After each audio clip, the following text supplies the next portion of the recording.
Lord saints. प्रभु की स्तुति हो संतो। Welcome to another exciting time in the Word of God. और आप नए उत्साहित समय में प्रभु के वचन में आपका स्वागत है। Welcome back to Bible study. और इस बाइबल अध्ययन में आप सबका स्वागत है। We are learning on the life of Christ. हम यहाँ पर मसीह के जीवन के बारे में सीख रहे हैं And we are learning on John the Baptist. और हम यूहन्ना बपतिस्मा देने वाले के बारे में सीख रहे हैं। This is the 9th part about John the Baptist. और ये 9वां भाग है यूहन्ना बपतिस्मा देने वाले के बारे And में। we are still on one verse only, that John preached the baptism of repentance for the forgiveness of sins. और हम अभी भी उस वचन में हैं जहाँ पर यूहन्ना बपतिस्मा देने वाले ने प्रचार किया क्षमा पापों की क्षमा। Okay, so he preached the baptism of repentance for the forgiveness of sins. तो उसने प्रचार किया कि मन फिराव का बपतिस्मा ले ताकि उनके पापों की क्षमा उन्हें मिले। Perfect. So we have learned what repentance is. तो हमने सीखा कि पश्चाताप क्या है। Now we have to learn what baptism is. और अब हम सीखेंगे कि बपतिस्मा क्या है। So the previous teaching that we had, तो पिछले जो हमारे कुछ जो हमने सत्र किए, as I got feedback, जो मुझे सारे बाद में आपके जो सवाल जवाब मुझे सब मिले, went a little fast. तो आपने मुझे कहा कि बहुत ज़्यादा तेज़ी से मैं गया। So I will give you just a conclusion of what we learned previously. तो मैं सिर्फ आपको थोड़ा सा निष्कर्ष दूंगा कि हमने पिछले भागों में पिछले शिक्षण में क्या सीखा। The whole summary of what we learned previously. तो पूरा अगर संक्षेप में हम देखें कि हमने पिछली बार क्या सीखा। First, पहली बार, it's not about confessing your sins, it is about confessing the Savior. पहली बात तो ये है कि आपको जो है अपने पापों का अंगीकार नहीं करना है, लेकिन उस यीशु मसीह का कि वो प्रभु है, ये बात का अंगीकार करना है। So not confessing your sins, but confessing your Savior. तो पापों का अंगीकार नहीं करना है, लेकिन आपके उद्धारकर्ता को अंगीकार करना है। Second one is, you do not need water baptism for salvation. दूसरी बात यह है कि आपको पानी का बपतिस्मा नहीं चाहिए उद्धार के लिए। These things may shake some of you. और ये सारी बातें जो है आपको थोड़ा हिला सकती हैं। These things may disturb some of you. और हो सकता है कि ये सारी बातें जो है आपको थोड़ा सा डिस्टर्ब कर दे। Because it has been for years and years that we have learned all these things. क्योंकि बहुत सालों सालों से हम जो है इन बातों को सीखते आ रहे हैं। And nobody ever taught us the truth. और कभी किसी ने हमें सच्चाई को सिखाया नहीं। Or we didn't even care to question these things. और हमें जो है फर्क भी नहीं पड़ा कि हम इन सारी बातों पर सवाल जवाब करें। The third thing that we learned was, और तीसरी बात जो हमने सीखी, what is repentance from dead works? और मरे हुए कामों से पश्चाताप करने का मतलब क्या है। So what is dead works? तो मरे हुए काम क्या है And what is good works? और अच्छे काम क्या है। So again, watch the previous episode so that you can be blessed. तो आप पिछले जो हमारे शिक्षण हुए थे वो सब आप देखें ताकि आपको आशीष मिले। If you still have questions, अगर आपको अभी भी सवाल है so you can definitely contact us. तो आप ज़रूर हमें जो है कांटेक्ट करें। Okay, so then you might be thinking in your mind तो आप अपने मन में सोच रहे होंगे that then if water baptism is not necessary for salvation, अगर पानी का बपतिस्मा उद्धार के लिए ज़रूरी नहीं है then no one will take water baptism. तो फिर कोई भी पानी का बपतिस्मा नहीं लेगा। That is very scary. ये तो बहुत डर की बात है। So brother, you're going to teach us something that will make people actually stop taking water baptism. तो ब्रदर, आप हमें कुछ ऐसी बातों को सिखाएंगे जो कि हमें जो है पानी का बपतिस्मा जो है लोग पानी का बपतिस्मा लेना छोड़ देंगे। And that is a very scary place to be in. और ये बहुत ही ज़्यादा डर की बात है। I'm glad you asked me that question. और मुझे खुशी है कि आपने ये सवाल पूछा। So, can I start with one thing? क्या मैं एक बात से शुरू कर सकता हूँ? I want to start with two realms. और मैं दो ऐसे क्षेत्र. दो क्षेत्र के बारे में बात करूँगा। One is physical एक जो है स्वाभाविक and one is spiritual. और एक आत्मिक। Physical, स्वाभाविक, spiritual. आत्मिक। I will go very slow with this, okay? और मैं इसके साथ बहुत ही धीरे जाऊँगा ताकि आप समझें। The question is, can you do something physically that can benefit you spiritually? सवाल ये है कि क्या कुछ आप ऐसा कुछ कर सकते हैं स्वाभाविक तरीके से जिसका फ़ायदा आपको आत्मिक तरीके से मिले। There were two great scholars way before Jesus' time. और यीशु के आने के बहुत समय पहले दो ऐसे महान विद्वान या स्कॉलर्स थे। Okay, There was one named Plato एक का नाम प्लेटो था and another one named Aristotle. और दूसरे का नाम था Aristotle. I hope you have heard about these guys because in your studies in school you must have heard them. मुझे आशा है कि आपने इन दोनों के नाम सुने होंगे क्योंकि जब आप स्कूल में पढ़ते होंगे तो इनके नाम थे स्कूल में। The beautiful thing about these two guys is जो सुंदर बात इन दोनों के बारे में है वो है both of these guys said इन दोनों ने कहा that there are two worlds that exist, the physical and the spiritual. इन दोनों ने यही बात कहा कि दो तरीके के संसार हैं, एक स्वाभाविक संसार और एक आत्मिक। Plato was the older guy प्लेटो जो था वो बड़ा था and Aristotle younger. और एरिस्टोटल जो था वो छोटा था, He came later. कम उम्र का था और वो बाद में आया। So Plato said there are two worlds that exist. तो प्लेटो ने कहा कि दो तरीके के संसार हैं जो हैं। There are two worlds that exist, but the main one is the spiritual world. उसने कहा दो संसार हैं, एक आत्मिक स्वाभाविक, लेकिन जो सबसे महत्वपूर्ण वाला है वो है आत्मिक। So nothing in the physical matters as long as you are connected in the spiritual. तो स्वाभाविक तरीके से आपका क्या हो रहा है, आपके साथ क्या हो रहा है, इससे कोई फर्क नहीं पड़ता है अगर आप आत्मिक तरीके से जुड़े हुए हैं। Aristotle on the other hand said yes, there are two worlds that exist, और एरिस्टोटल दूसरी जगह पे कहता है कि हाँ दो तरीके के संसार तो हैं, but the physical is more important, not the spiritual. तो उसने कहा कि स्वाभाविक जो है वो ज़्यादा महत्वपूर्ण है आत्मिक से। So he said pay more attention to the materialistic realm than to the spiritual realm. तो उसने कहा कि ये जो संसारिक चीज़ें और स्वाभाविक चीज़ें जिनको आप छू सकते हैं, देख सकते हैं, इन पर आप ज़्यादा जो अपने ध्यान को, मन को लगाएं, ना कि आत्मिक बातों पर। Even today this battle is there और आज भी जो है ये युद्ध चल रहा है between the western world and the eastern world. पूर्वी और पश्चिम संसार में। You know the western world consists of USA and all these bigger powers. और आपको पता है Countries. कि पश्चिम जो है वो यूएसए और ये सारे बड़े बड़े जो हमारे देश हैं वहाँ पर हैं। And the eastern world consists of the Asiatic countries, the China, the Buddhist countries, all these countries. और पूर्व के दिशा में अगर आप देखें तो एशिया में सारे जो चाइना और ये सारे जो देश हैं जहाँ पर बुद्धिस्ट और ये सारे लोग रहते हैं। If you go towards the western world, you will see more materialism there. Bungalow, cars, everything. They believe in business, everything. और अगर आप Western world. अगर आप पश्चिमी की तरफ देखें तो वहाँ पर आप देखेंगे कि ज़्यादातर लोग बंगले, गाड़ी और इन सारी चीज़ों पर, बड़े बड़े चीज़ों पे विश्वास करते हैं। If you go to the eastern world, और अगर आप पूर्वी दिशा की ओर जाते you हैं will see all the monks, the Buddhists that leave all the materialistic things and go for spiritual, enlightenment. तो यहाँ पर आप देखेंगे सारे साधु संतों को जो कि अपने सारे संसार की चीज़ों को त्याग कर वो पूरी तरीके से जो है वो ध्यान लगाए हुए हैं। But the western world is dissatisfied with materialism. लेकिन अगर पश्चिमी तरीके से आप देखें पश्चिमी लोगों को तो वो पूरी तरीके से असंतुष्ट हैं इन सारे संसारिक चीज़ों से। And this eastern world is dissatisfied somewhere now with spiritualism. और ये जो पूर्वी की तरफ के जो लोग हैं वो भी कहीं ना कहीं बहुत ज़्यादा असंतुष्ट हैं अपनी आध्यात्मिकता से भी। So the eastern world, all the Buddhists, monks, everybody, the eastern world are guys now that are going to the west and trying to make money. तो अब ये सारे जो पूर्वी दिशा के जो आध्यात्मिक लोग थे अब ये सब छोड़ छाड़ के जा रहे हैं पश्चिमी की ओर ताकि वो और पैसा कमाएं और पैसे को। And the western world are tired of their money, wealth and all. They leave everything and come to India, come to Buddhist countries and become monks and try to learn their life for inner peace.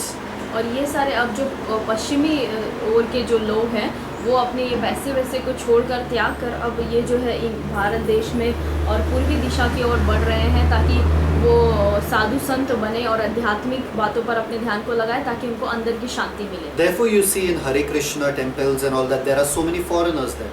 इसीलिए आप हरे कृष्णा ये सब मंदिर में देखते हैं कि कितने सारे जो है अंग्रेज वहाँ पर हैं। Many foreigners are roaming on the road selling Bhagavad Gitas. और कई ऐसे विदेशी को आप रोड पर देखेंगे कि वो भगवद गीता जो है बेच रहे हैं। Many of the foreigners come and visit these temples and all and think that they will get inner peace through this. और कई ऐसे विदेशी लोग जो है वो बाहर से विदेश से आते हैं और ये सारी बातों को करते हैं, उनको लगता है अंदर से उन्हें So the शांति मिलेगी। world is confused. तो पूरा संसार जो है वो गड़बड़ी में है। World is confused and world is shaken up. as to what is the true answer between the physical and the spiritual. और पूरा संसार जो है वो गड़बड़ी में है और उसे बिल्कुल नहीं पता कि सच क्या है, ये स्वाभाविक चीज़ या आध्यात्मिक। Is there any plane or is there any phase where the spiritual and the physical can connect and we can walk in unison? और ऐसा कोई भी क्या जगह है या ऐसा कोई बात है जहाँ पर हम आध्यात्मिक और स्वाभाविक दोनों चीज़ों को मिलाकर हम जीवन जी सकते हैं। I hope you'll have understood till now. और मुझे विश्वास है कि आपको अभी तक समझ में आ चुका होगा। There are two worlds, but the world cannot enjoy the connection of both. तो दो तरह के संसार हमने देखे, आध्यात्मिक और आत्मिक और स्वाभाविक, दो तरीके के संसार, और पूरा संसार जो है इन्हीं दो बातों में जो है गड़बड़ी में है। उन्हें अभी भी पता नहीं कि उनको कैसे जीना है। There's an imbalance.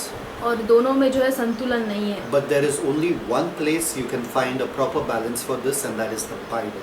और एक ही ऐसा जगह है जहाँ पर आप इन दोनों में संतुलन पा सकते हैं, वो है बाइबल। That's it. बस और कहीं नहीं। Simple. आसान आसान। For example, उदाहरण के तौर पे Matthew chapter 4 verse 4. मत्ती उसका 4 अध्याय उसका 4 वचन कहता है। Don't need to open it. I'll read it for you.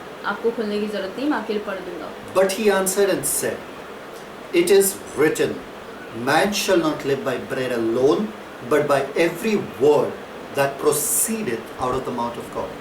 और मत्ती 4:4 ऐसा कहता है, उसने उत्तर दिया कि लिखा है कि मनुष्य केवल रोटी ही से नहीं परंतु हर एक वचन से जो परमेश्वर के मुख से निकलता है जीवित रहेगा। That means this verse tells me man needs the word of God for his spiritual sustenance. तो ये वचन मुझे ऐसा बताता है कि एक मनुष्य को जो है उसके आत्मिक तरीके से अगर उसको जीवित रहना है तो उसको इस परमेश्वर के वचन की जरूरत है। But it says over here, man shall not live by bread alone.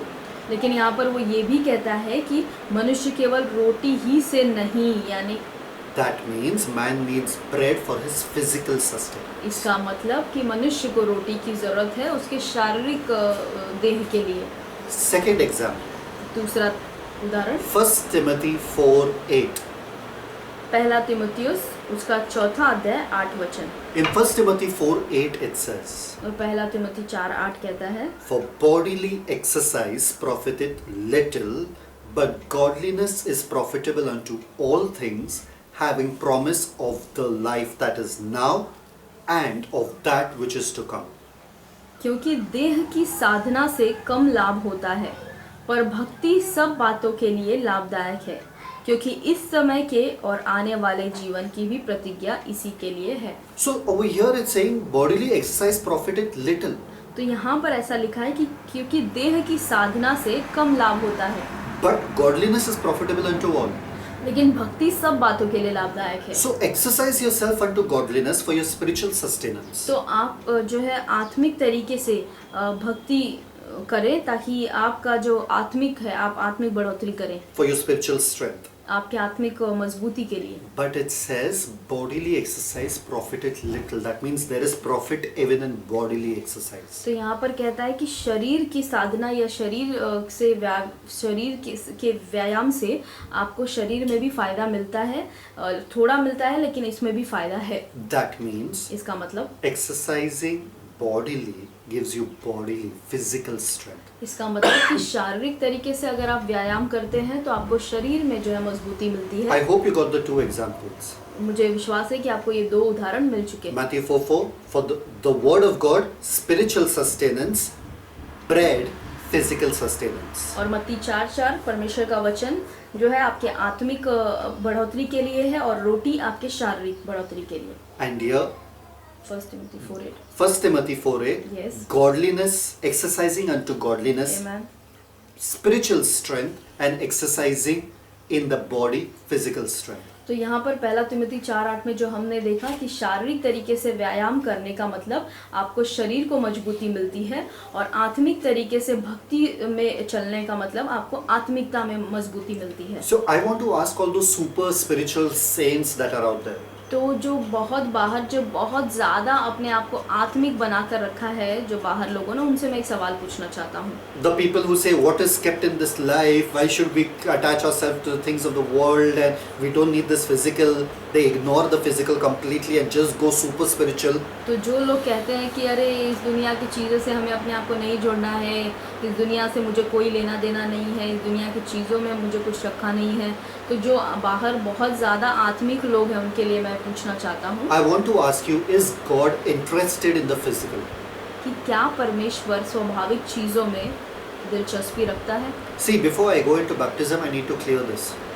बपतिस्मा में जाने से पहले मुझे इन बातों को आपको बता देना So जरूरी please है, be with me, guys. तो मेरे साथ बने रहें। The first 5 words of the Bible. पहला 5 शब्द बाइबल का, In the beginning, आदि में God, परमेश्वर, the first verse in fact of the Bible, God created the heaven and the earth.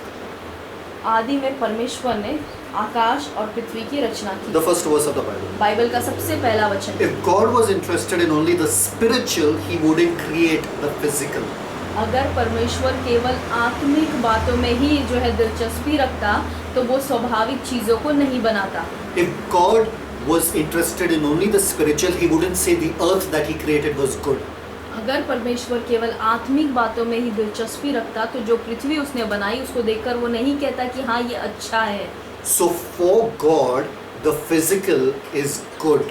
तो परमेश्वर के लिए स्वाभाविक बातें भी अच्छी हैं। What is a miracle? चमत्कार क्या है? Miracle is when the spiritual invades the physical. चमत्कार वो चीज़ है कि जब आत्मिक जो है वो स्वाभाविक में आ जाता है। Miracle is something when the physical invades the spiritual. Okay, और चमत्कार ऐसा है कि जब आपका स्वाभाविक जो है वो आत्मिक में जाता है। For example, उदाहरण के तौर पे see, if we feel that God is not interested in the physical, okay, I have certain questions I want to ask you. और मैं कुछ सवाल आपको पूछना चाहूँगा। अगर आपको ऐसा लगता है कि परमेश्वर जो है हमारे स्वाभाविक चीज़ों में दिलचस्पी नहीं रखता। God kept 2 physical trees in the Garden of Eden. और परमेश्वर ने 2 तरीके के वृक्ष जो है अदन की वाटिका में लगाए।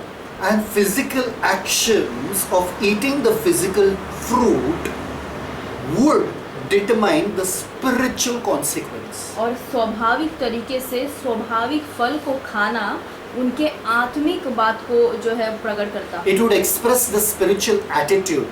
और उनके ये स्वाभाविक कार्य जो थे वो उनके आत्मिक व्यवहार को या आत्मिक स्वभाव को प्रकट करते। I want to ask all the super spiritual saints, मैं उन सारे आध्यात्मिक जो बहुत ज़्यादा आत्मिक समझते हैं उन लोगों से एक सवाल पूछना चाहता if हूँ। you all were there, you would say, God, you know my heart, na? अगर आप वहाँ पर रहते तो आप कहते परमेश्वर आप तो मेरे हृदय को जानते थे, How does it matter what I do physically? और इससे क्या फ़र्क पड़ता है कि मैं शारीरिक तरीके से कुछ भी करूँ। God looks at the heart. परमेश्वर जो मेरे हृदय को देखता है। No, the physical action expressed the spiritual attitude. हाँ, ये ज़रूर है कि आपका स्वाभाविक तरीके से आपका जो कार्य है, जो क्रिया आप करते हैं वो आपके आत्मिक व्यवहार को ज़रूर दर्शाता है। God was interested in the physical. परमेश्वर जो थे स्वाभाविक बातों में दिलचस्प रखते थे। 2 physical trees, 2 physical fruits, and 1 physical action of eating. Nothing magical about all this. 2 स्वाभाविक वृक्ष, 2 और उसमें स्वाभाविक फल और स्वाभाविक तरीके से उस क्रिया को करके खाना, ये जो था इसमें कोई चमत्कार नहीं था, ये सामान्य बात था। But the action expressed the attitude. लेकिन जो कार्य उन्होंने किया फल खाने का, उससे वो पता चला कि उनका स्वभाव क्या है। Second, दूसरा, the rod of Moses. ये जो मूसा की लाठी थी। God asked Moses, what is in your hand? परमेश्वर ने मूसा को पूछा कि तुम्हारे हाथ में क्या है? He said, a simple rod. उसने कहा कि ये तो लाठी है। He said, throw it on the ground. उस परमेश्वर ने कहा उसे जमीन पे फेंको, It became a snake. और वो सांप बन गया। Then afterwards, with that same rod, he divided the Red Sea. और उसी लाठी से हम देखते हैं कि उसने जो है समुद्र को 2 भागा किया। Why these physical actions? और ये सारे स्वाभाविक या शारीरिक चीजें क्यों? God could have just told Moses, just speak and the sea will divide. और परमेश्वर ने हो सकता है मूसा को कहा होता कि मूसा सिर्फ तू कह दे और ये लाल समुद्र 2 भाग में बढ़ जाएगा। Why the physical action of raising the rod? क्यों उस शारीरिक तरीके से आपको वो हाथ उठाकर वो लाठी को उठाना है? That tells me God is interested in the physical. और ये सारी बातें मुझे बताती हैं कि परमेश्वर स्वाभाविक बातों में दिलचस्प रखता है। Third point, तीसरी the बात, Passover lamb. जो फसह का पर्व था। In that dark night, lamb, not feast, lamb, और Passover lamb. फसह का जो मेमना था, Perfect. In that dark night, when the angel of death was passing to kill the firstborn of every family, और उस अंधकार की रात में जब जो है दूत जा रहा था हर घर में उनके पहलौठों को मारने के लिए, God told them to take a normal physical lamb and cut it and put normal physical blood on the doorpost. तो परमेश्वर ने अपने लोगों यानी इजराइलियों से कहा कि तुम जो है मेमना लोगे, एक स्वाभाविक मेमना, शारीरिक मेमना लेकर उसको बलि चढ़ाकर उसके लहू को लेकर तुम दरवाजे पे लगाओगे। What was magical about the blood? इसमें जो है लहू में जो चमत्कार क्या था? Nothing. कुछ नहीं। But the spiritual angel of death which moved saw that physical blood and left that house. तो वो आत्मिक मृत्यु का जो दूत था लेकिन उसने जब वो आत्मिक दूत ने जब देखा कि ये शारीरिक इन लोगों ने लहू लगाया है तो वो इन सारे लोगों के दरवाजों से होकर निकल गया। A normal wooden box. और एक जो है लकड़ी का डब्बा। Fourth point. A normal wooden box. चौथा पॉइंट हम देख रहे हैं कि एक लकड़ी का जो डब्बा है overlaid with gold. और उसके ऊपर जो है सोने की पत्रे चढ़ाई हुई It was being taken on the cart. और इसे जो है कार्ट पे या ठेले पे लेके जाया जा रहा है। And it was almost about to fall. और वो बस वो जो लकड़ी का बॉक्स है गिरने ही वाला है। That was the Ark of the Covenant. और ये जो था ये वाचा का संदूक था। It was about to fall. ये बस गिरने वाला था। One guy just held it so that it doesn't fall out of respect, obviously, because he held it. और एक व्यक्ति जो था वहाँ पर वो आदर से ताकि ये जो वाचा का संदूक है वो गिर न जाए उसने पकड़ने की कोशिश की। He died. वो तुरंत मर गया। In that physical box, what was so precious that a guy lost his life just protecting it? अरे ये वाचा के संदूक में यानी ये लकड़ी के डब्बे में इतना क्या कीमती चीज था कि वो व्यक्ति जो है तुरंत मर गया। Fifth, पांचवा point, voodoo boards. Voodoo boards.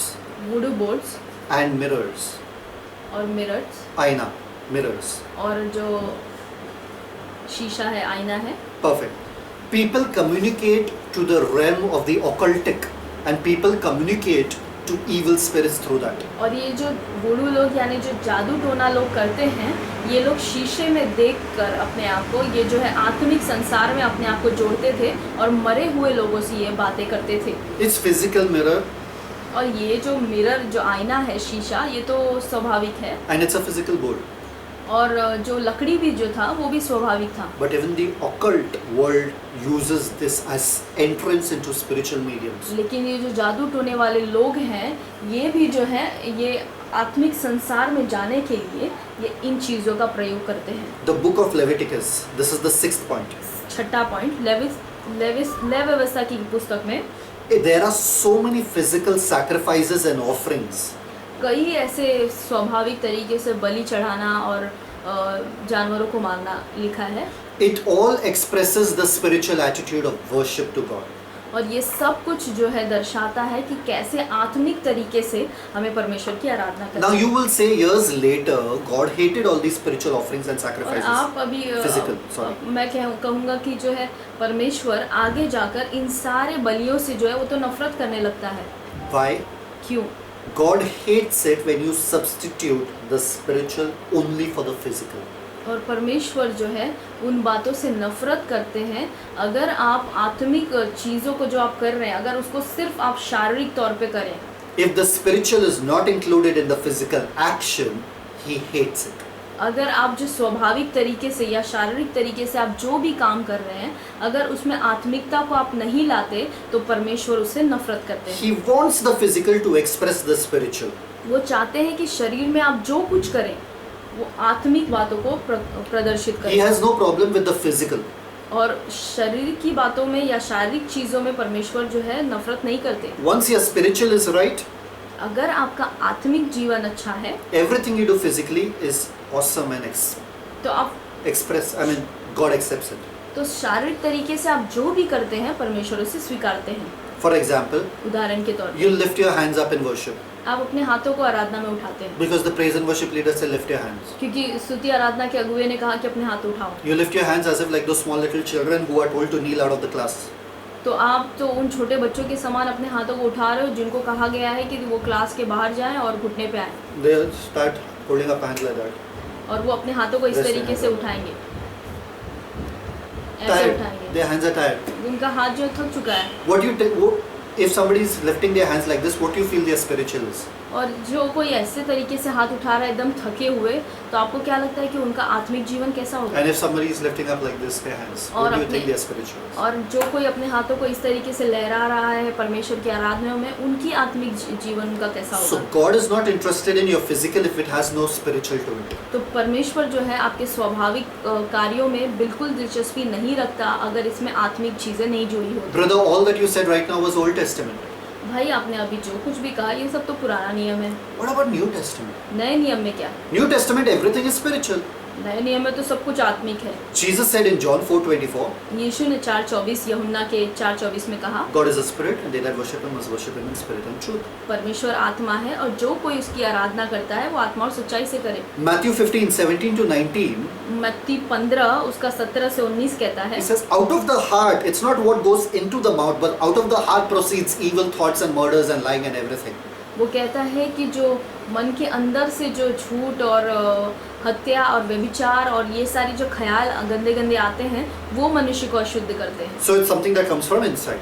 तो ये जो बातें हैं जो अंदर से आती हैं। So New Testament, Jesus is just looking at the heart. तो नए नियम में यीशु तो जो है वो सिर्फ हृदय को देख रहे हैं। Wrong. गलत है। I want you to read one scripture. मैं चाहता हूँ कि आप एक वचन पढ़ें। Romans 12:1 in the ESV, English Standard Version. Romans 12:1. I appeal to you therefore, brothers, by the mercy of God, to present your bodies as a living sacrifice, holy and acceptable to God, which is your spiritual worship. Romeo 12:1. Romeo 12:1 में वचन ऐसा कहता है,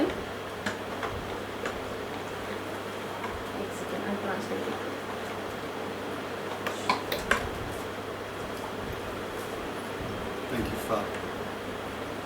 So remember there it says bodies, offer your bodies, which is your spiritual worship. तो यहाँ पर Romeo 12:1 में ऐसा कहता है कि मैं तुमसे भाइयों जो है मैं विनती करता हूँ कि तुम परमेश्वर की दया से अपने शरीरों को जीवता परमेश्वर के सामने बलिदान करो, यही तुम्हारी आत्मिक आराधना है।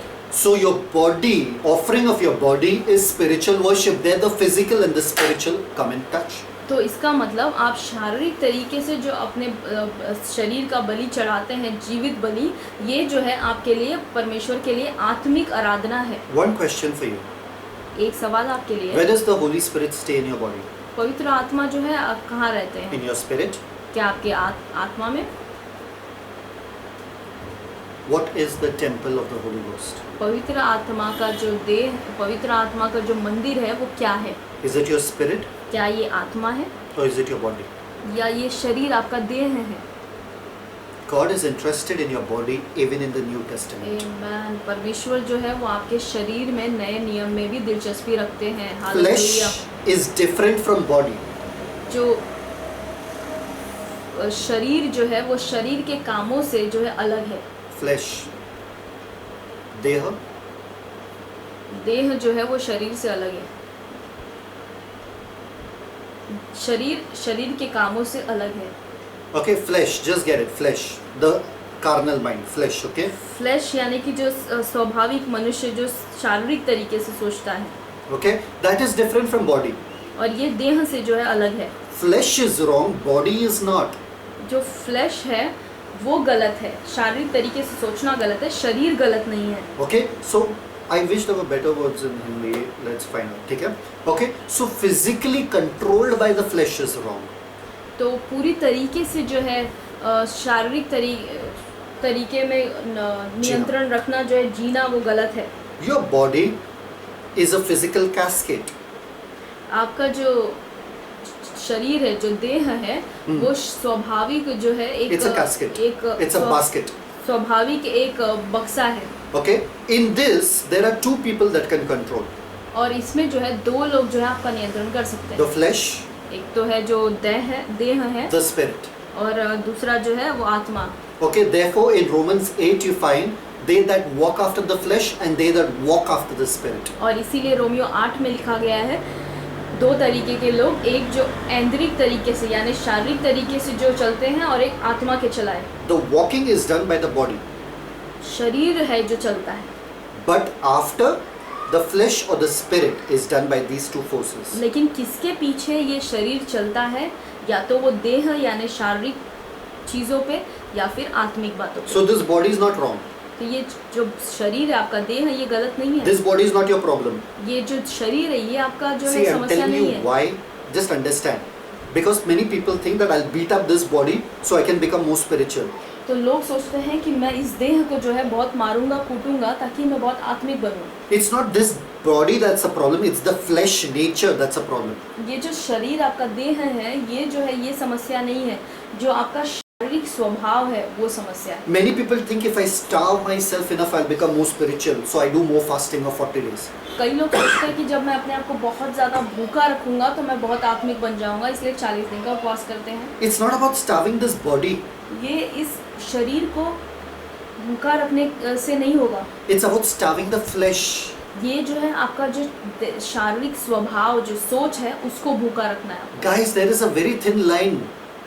बहुत ही पतला डोर है इन दोनों के बीच में। This is not your enemy. This is an instrument unto righteousness. ये जो देह आपका शरीर है ये जो है आपका शत्रु नहीं है, ये तो परमेश्वर के लिए एक जीवित बलिदान है। Submit your bodies as instruments to righteousness. Let God use and produce the music of His liking through परमेश्वर this का body. वचन कहता है कि आपका शरीर जो है वो परमेश्वर के लिए एक सुंदर वाद्य है जिससे परमेश्वर को आप दे दें ताकि वो सुंदर वाद्य उसमें से बजाए। For example, if I just play this, और उदाहरण के तौर पे अगर मैं इसे बजाऊं, I'm playing a guitar, मैं गिटार बजा रहा but I can also play this.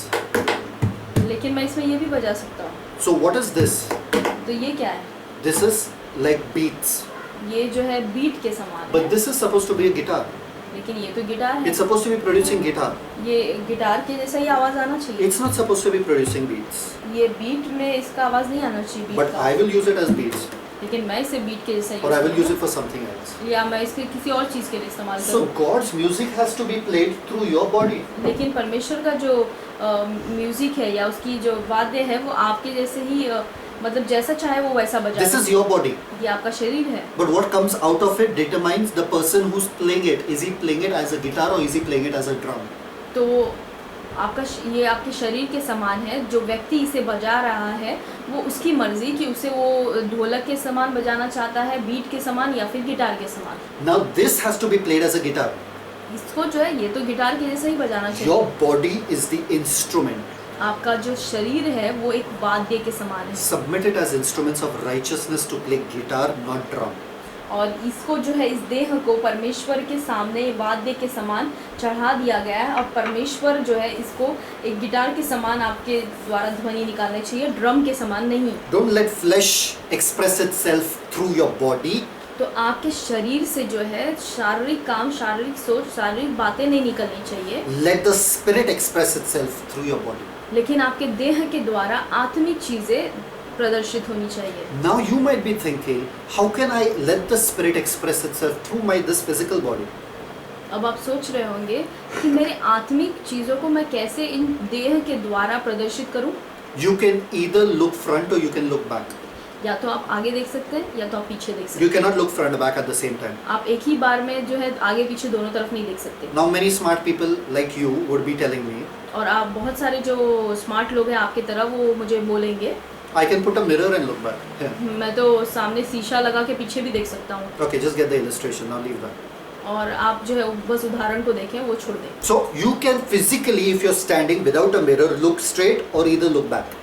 और आप जो अगर शारीरिक तरीके से खड़े हैं बिना कोई शीशे के, आप सिर्फ या तो आगे देख सकते हैं या तो पीछे। You cannot run forward and run backward आप at the आगे भी same time. भाग रहे हैं और पीछे भी भाग रहे हैं, ऐसा नहीं हो सकता। You cannot function in the spirit and in the flesh at the same time. आप एक ही बार में आत्मा में भी चल रहे हैं और शरीर में भी चल रहे हैं, ऐसा नहीं हो Therefore, the सकता। Bible says, walk in the spirit that you fulfill not the Amen. lusts of the flesh. इसीलिए बाइबल कहती है कि आत्मा में चलो ताकि तुम शरीर के कामों के अनुसार नहीं चलोगे। But if you walk in the flesh, you cannot walk in the spirit. लेकिन अगर आप शरीर के कामों में चलते हो तो आप आत्मा में नहीं चल सकते। So understand, God is interested in the physical because this body He gave you, He created it. This body is not the issue. flesh is the issue. तो आप इस बात को समझ लें कि ये जो देह शरीर परमेश्वर ने दिया है, ये आपका शरीर परमेश्वर ने बनाया है। तो ये जो है आपकी समस्या या समस्या नहीं है, लेकिन जो शारीरिक सोच और शारीरिक तरीके से चलना, ये समस्या है। So I want you to think about certain things. मैं कुछ बातों के बारे में चाहता हूँ कि आप सोचें। Number one, सबसे पहली बात, Jesus healed the physical bodies of people. यीशु ने लोगों के शरीर को, शारीरिक शरीर को चंगा किया। If bodies were not important, अगर शरीर जरूरी नहीं था, Jesus would have said, now why waste your time in healing and all? Stay blind only. Just become spiritual and believe on me. तो यीशु उन लोगों से कह सकते थे, अरे शरीर के बातों में कुछ मतलब नहीं है, तुम अंधे हो, अंधे ही रहो, बस आत्मिक बन जाओ, मेरे पीछे हो लो। I want to ask those super spiritual saints. मैं उन सारे आत्मिक लोगों से पूछना चाहूँगा जो अपने आप को बहुत आत्मिक समझते हैं। In John 9 verse 6 to 7, don't need to open. यूहन्ना 9 उसके 6 और 7 वचन में कहता है, Jesus saw a blind man. यीशु ने एक अंधे व्यक्ति को देखा, He took mud from the ground, उसने जो है मिट्टी ली, spat on it, उस पे थूका, made clay, उसका जो है मिट्टी को गूंदा put it on his eyes, और उसके आंखों पे लगा दिया told him go wash. और कहा कि जाओ अब इसे धो लो, He came back seeing. और वो वापस आया देखते हुए। Why did Jesus use these physical elements? यीशु ने जो है ये शरीर के चीज़ों को, यानी मिट्टी और इन सारी चीज़ों का इस्तेमाल क्यों किया? Was magical mud there? क्या वो मिट्टी जो थी वो जादुई थी? Was there magic in his spit? क्या उसके यीशु के थूक में कुछ जादू था? Ordinary physical elements. और ये सारे तो सामान्य चीज़ें थी। One question, couldn't Jesus just say, be healed? क्या See, एक सवाल, क्या यीशु सिर्फ ऐसा नहीं कह सकते थे कि जाओ देखने लगो? he used physical elements. उन्होंने स्वाभाविक चीज़ों का इस्तेमाल Third किया। one. तीसरी बात, By the laying on of hands, the Holy Spirit and gifts were imparted. और हम देखते हैं बाइबल में कि हाथ रखने के द्वारा पवित्र आत्मा ने, लोगों ने पवित्र आत्मा को और उनके वरदानों को पाया। If physical was not important, अगर शरीर की बातें अगर ज़रूरी नहीं थी, why was it important to lay hands? तो हाथ रखना क्यों ज़रूरी था? Why did Paul lay hands on people and they received the Holy Ghost? तो पौलुस ने जो है लोगों के ऊपर हाथ क्यों रखा और वो पवित्र आत्मा पाने लगे? Acts 19:6. प्रेरितों के काम 19:6 में कहता The है, moment he laid hands, they received the Holy Ghost. जिस समय उसने हाथों को उन लोगों के ऊपर रखा, उन्होंने तुरंत पवित्र आत्मा पा लिया। Question, could they receive the Holy Ghost without laying on of hands? सवाल, क्या बिना हाथ रखे भी वो पवित्र आत्मा को पा सकते थे? Yes, हाँ, because when Peter was preaching the word, the Holy Ghost fell on them as they were hearing. हाँ, जब पतरस जो है प्रचार कर रहा था, तो जो लोग सुन रहे थे उसे, वो लोग जो है तुरंत पवित्र आत्मा से भर गए। But your God is interested in the physical as well. लेकिन आपका जो परमेश्वर है वो स्वाभाविक बातों में भी दिलचस्पी रखता The है। fourth one, चौथी बात, the woman with the issue of blood. जो स्त्री जिसका लहू बहता था, She could have said, if I believe in Jesus, I will be healed. वो कह सकती थी कि अगर मैं यीशु पे विश्वास करूंगी तो मैं चंगी हो जाऊंगी। No. नहीं, What did she say? उसने क्या कहा? If I touch but the hem of his garment, I will be made whole. उसने कहा कि अगर मैं उसके वस्त्र के कोने को भी छू लूं तो मैं चंगी हो जाऊंगी। If physical didn't matter, अगर शारीरिक चीजें अगर फर्क नहीं पड़ती इससे, why touch the hem of his garment? तो उसके वस्त्र के कोनों को क्यों छूना? Why was she healed only when she touched? और क्यों जब उसने वस्त्र के कोने को छुआ तभी वो चंगी हुई? She could have been healed just when she had faith in her house. और वो तो तभी भी चंगी हो सकती थी जब वो घर पर बैठी थी। So God is interested in the physical as well. तो परमेश्वर जो है वो स्वाभाविक चीजों में भी दिलचस्पी रखते See, हैं। I'm giving you so many points, saints, so that these things get clear in your mind. Don't be against your body. तो मैं आपको इतने सारे मुद्दे इसलिए दे रहा हूँ, इतने सारे पॉइंट्स, ताकि आपके दिमाग में साफ हो जाए। आप अपने शरीर से नफरत दुश्मनी मत करें। James 5:14. याकूब 5:14 कहता If है, anyone is sick among you, let him call for the elders of the church, and they shall anoint him with oil. अगर तुम में से कोई भी बीमार है तो अगुओं को, अपने कलीसिया के अगुओं को बुलाए और वो तुम्हारे लिए प्रार्थना करें, Oil. तुम चंगे हो जाओगे। और वो अगुए जो है तेल लगाएंगे। What is there so magical about oil? तेल में इतना जादुई क्या है? But the moment they put oil, लेकिन जिस क्षण वो तेल लगाते हैं they will be healed. वो चंगे हो जाएंगे। But they are healed in the name of Jesus, right? लेकिन वो तो चंगे होते हैं यीशु के नाम में। But still the physical element of oil can also be used as procedure for expressing the spiritual. लेकिन ये जो तेल है ये भी स्वाभाविक तेल, इसका भी इस्तेमाल किया जा सकता है ताकि आत्मिक चमत्कार को अपने जीवन So में I'm देखें। showing even in the New Testament God is interested in the physical तो मैं aspect. दिखा रहा हूँ कि नए नियम में भी परमेश्वर जो है स्वाभाविक चीज़ों में दिलचस्पी रखते हैं। 1 Peter 2:24. पहला पत्रस 2:24 कहता है, Jesus in him own self, in his body, bore our sins. यीशु ने जो है अपने खुद के देह में, अपने शरीर में मृत्यु को सहा, In his body. अपने देह में। that we by his stripes may be healed. ताकि हम उसके कोड़े खाने से चंगे हो जाएं। Healing is spiritual, आत्मिक चंगाई जो है वो तो आत्मिक है, but physicality, Jesus bore it in his body. लेकिन यीशु ने जो है अपने देह में उस बीमारियों को सहा। If Jesus wanted to heal you, he could have bore it spiritually, right? अगर यीशु चाहते थे कि आप चंगे हो जाओ तो यीशु जो है आत्मिक तरीके से भी इसको सह सकते थे, But he bore it physically, लेकिन उसने शारीरिक तरीके से इसे सहा, showing that this is important. ये दिखाते हुए कि ये सब जो है ज़रूरी है। So God is very much interested 100% in your physical as he is interested 100% in your spiritual. तो परमेश्वर जो है जैसे 100% आपके आत्मिक बातों में दिलचस्पी रखता है, वैसे ही 100% आपके स्वाभाविक बातों में भी दिलचस्पी रखता है। It's your responsibility, as good care as you take care of your spirit man, you have to take care of your physic man also. आमीन। तो ये आपका जिम्मेदारी है कि जिस प्रकार से आपके आत्मिक बातों में आपके आत्मा को जो है आप ख्याल रखते हैं, वैसे ही आपको अपने शरीर का भी ख्याल रखना है। Tell me something, how many of you all, when you are tired and sleepy, can pray better? और आप मुझे बताएं कि आप में से ऐसे कितने लोग हैं जब आप बहुत थके हुए हैं और बहुत नींद में हैं, आप बहुत अच्छे से प्रार्थना कर लेते Why हैं। can't you pray? आप उस समय प्रार्थना क्यों नहीं कर पाते? Your body is not accepting. क्योंकि आपका शरीर जो है इसे स्वीकार नहीं रहा है, It's tired. ये थका हुआ It है, wants to sleep. उसे सोने की जरूरत है, Therefore, it can't concentrate. इसीलिए जो है वो ध्यान नहीं लगा पा रहा। Many of you all think it's the flesh that is making you sleep, so you'll force yourself anymore and you'll sit in prayer. तो कई बार आपको लगता है कि आपका जो शारीरिक मन है, सोच है, वो आपको रोक रहा है प्रार्थना करने से, इसीलिए आप जबरदस्ती करते हैं अपने शरीर के साथ और आप प्रार्थना में बैठते हैं You're fighting the wrong guy. और आप गलत व्यक्ति से आप लड़ रहे हैं, You're beating up the wrong guy. आप गलत व्यक्ति को मार रहे हैं। Thank God, God gave this body the eyes which no matter what fall asleep or shut down, because if this eyes wouldn't shut down, you would be working for hours and hours and hours. परमेश्वर का धन्यवाद हो कि आपकी आंखों की जो पलकें हैं, जब आपको नींद आती है, आप थके हुए रहते हैं, तो अपने आप जो है ये बंद हो जाती है। अगर ये खुली की खुली रहती थी तो आप निरंतर आप काम करते ही रहते। If God didn't want you to rest, He would have kept your eyes open. अगर परमेश्वर नहीं चाहते थे कि आप कभी आराम करें या सोए, तो ये आंखें जो है आपको दिया है, ये खुला का खुला ही रहता। Don't think sleep and food are your enemies. आप ये मत सोचिए कि खाना और नींद जो है आपका दुश्मन है। The excessive of sleep and excess of food are your enemies because they are catering to the flesh.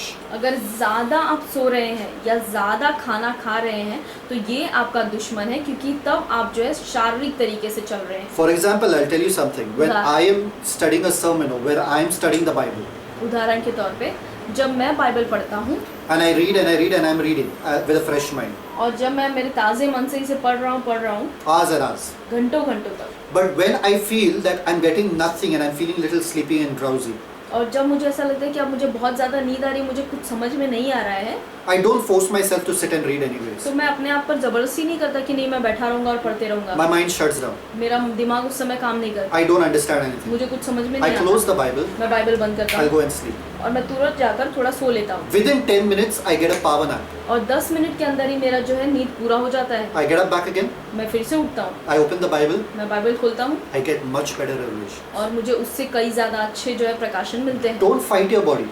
अपने शरीर से आप लड़ना बंद करें, Flesh is the issue. और आपका जो शारीरिक सोच है वो आपका दुश्मन है। Have you ever thought, whenever you're fasting and you're praying and suddenly you're feeling very hungry, और कई बार क्या आपके साथ ऐसा हुआ है कि जब आप उपवास के साथ प्रार्थना कर रहे हैं तो प्रार्थना के समय में आपको बहुत जोर की भूख लगी and you है can't concentrate on anything? और आपका जो ध्यान है लग ही नहीं रहा है, All the musical instruments start being playing in your stomach. और आपके पेट में जो है अलग अलग तरीके के म्यूजिक बजने लगते हैं, Okay, some from here, some from here, some from here, और अलग अलग जगह से आप म्यूजिक बजने लगते हैं, and you're thinking you're killing the flesh. तो आप सोचते हैं कि आप अपने शरीर को मार रहे हैं। Jesus said, the flesh is weak, but the spirit is willing. यीशु ने कहा कि आपका जो शरीर है वो तो कमज़ोर है, लेकिन आत्मा जो है Flesh. तैयार है। Again, when I say flesh, remember whatever word she's using, sharir, deha and sharir. Sharir she'll use for flesh and deha she'll use for body. Okay, so flesh is weak and spirit is willing. तो शरीर जो है वो मैं शारीरिक सोच या शारीरिक स्वभाव के लिए इस्तेमाल करूंगी, और देह जो है वो मैं बॉडी या शरीर के लिए इस्तेमाल करूंगी। तो ये Okay. आप ध्यान में रखना। Okay, so flesh is weak, spirit is willing. तो जो हमारा शरीर है वो तो कमज़ोर है, लेकिन आत्मा तैयार है। Okay, he didn't talk about the body is weak. यहाँ पर ऐसा नहीं कहता कि आपका जो देह है वो कमज़ोर है। He talked about the flesh. आमेन। जो कहता है कि आपका शरीर है वो कमजोर है। The flesh is the issue, not your body. आपका जो देह है, आपका जो शरीर है वो आपकी समस्या, आपका देह नहीं। When Jesus came to the disciples, he said something over there और जब यीशु चेलों के पास आए तो उन्होंने कुछ चेलों से कहा in the Garden of Gethsemane. गत्समनी के बाग में, When he saw them feeling sleepy, जब उन्होंने देखा कि ये सो रहे हैं, he said, "Sleep on." वो कहते सोते रहो। What, you all couldn't wait for me an hour or something? And they were very sleepy, very drunk. क्या तुम मेरे साथ 1 घंटे भी जो है जाग नहीं सके? He said, "Sleep on." अब सोते रहो, Because the hour has come. क्योंकि अब समय आ गया है। But then afterwards they woke up and then they were going with it. और फिर उसके बाद जो है थोड़ी देर के बाद उठ गया और वो यीशु के साथ चलने लगे। Jesus understood sleep. Jesus understood hunger. Jesus understood all these things. यीशु को समझ में आता था कि नींद क्या है, भूख क्या है, ये सारी बातों को यीशु समझते थे। Jesus never told you do not sleep. Jesus never told you do not eat food at all. यीशु ने ऐसा नहीं कहा कि आप सोना बंद कर दे, आप खाना खाना बंद कर दे। Jesus just said be aware of the flesh.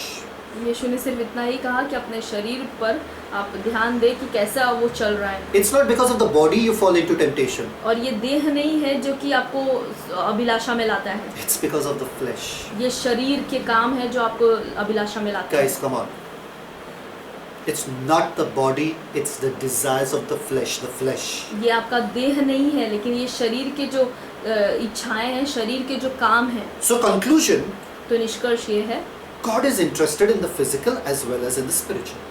कि परमेश्वर जो है स्वाभाविक और आत्मिक दोनों बातों में दिलचस्पी रखते हैं। Now, where is the soul in the body? अब जो प्राण है वो कहाँ है? You might be feeling, where is the soul in the body? Where is that spiritual aspect of soul in the body? ये जो प्राण है वो कहाँ है शरीर में? In the same place where music is in the piano.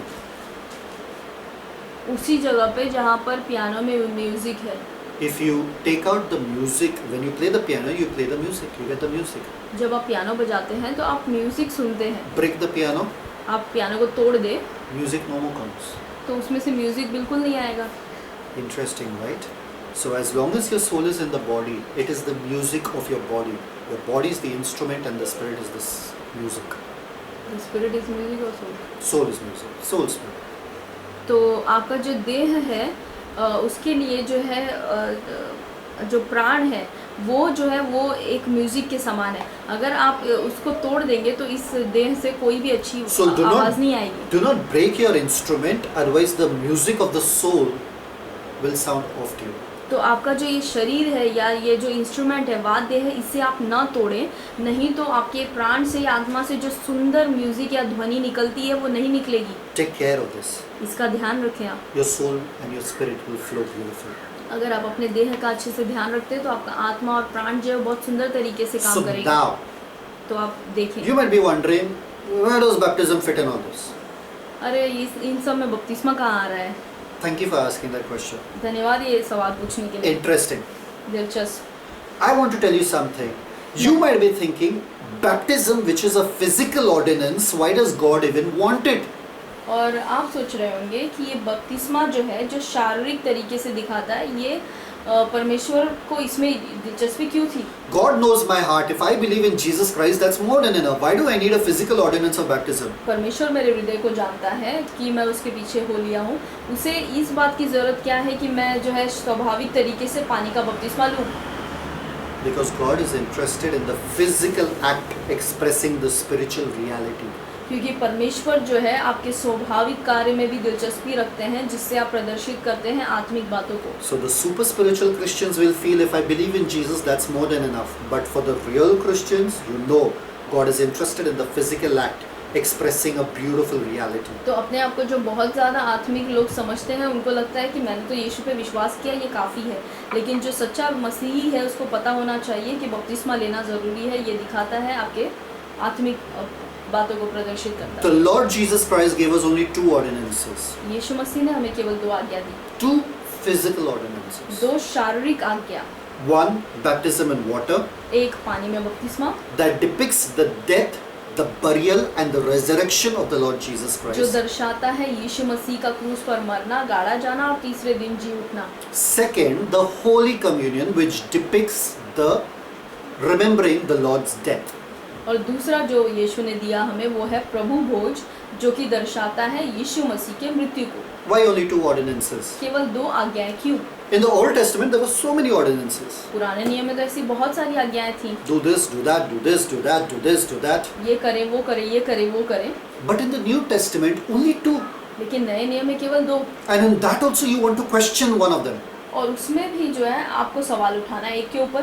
If you are not water baptized, अगर आपने पानी का बपतिस्मा नहीं लिया, I want to tell you one thing very simple before we go into this. मैं एक बहुत ही साधारण बात इसमें जाने से पहले आपसे कहना चाहूँगा Find an opportunity to be water baptized.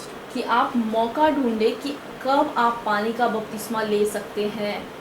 Brother, you told us it's not important for salvation. भाई, आपने तो कहा कि उद्धार के लिए पानी का बपतिस्मा जरूरी नहीं है। I'll tell you again. Listen to me clearly. मैं आपसे फिर से कहूँगा, ध्यान से सुने। It's not important for salvation, ये उद्धार के लिए जरूरी नहीं है, but it is an important aspect of salvation. लेकिन उद्धार का ये एक बहुत ही जरूरी भाग है। Write it down in your books the way I'm telling you. It is not important for salvation, it is an important aspect of salvation. जिस तरीके से मैं आपको बता रहा हूँ, आप अपने किताब में इसे लिखें कि बपतिस्मा जो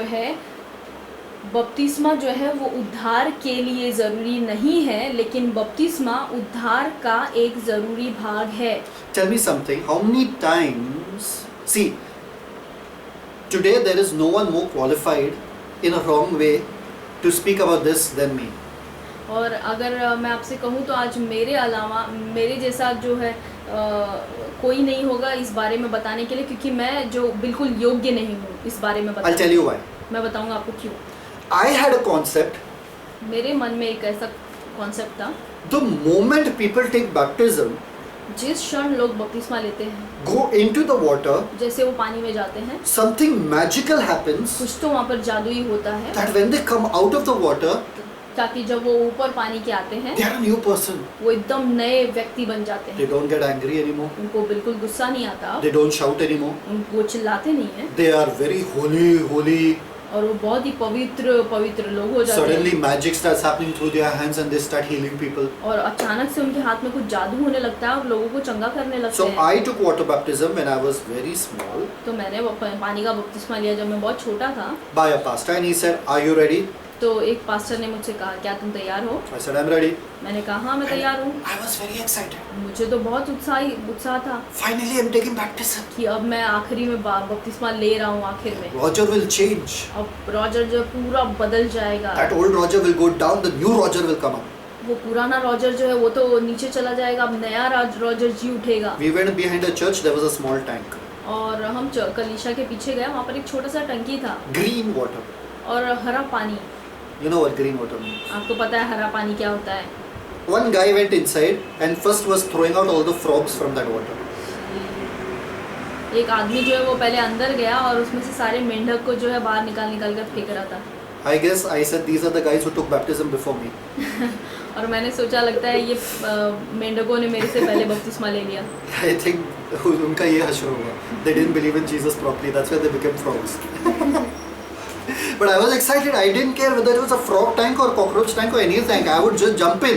I was excited. My baptism. और मुझे तो इतना उत्साह था बपतिस्मा लेने का कि मुझे कोई फर्क नहीं पड़ता कि ये चाहे मेंढक का टैंक हो या कॉकरोच का टैंक हो, कोई भी टैंक हो, मुझे बस बपतिस्मा लेना था।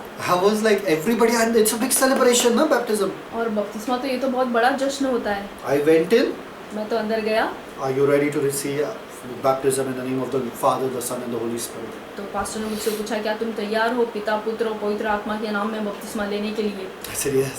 मैंने कहा हाँ।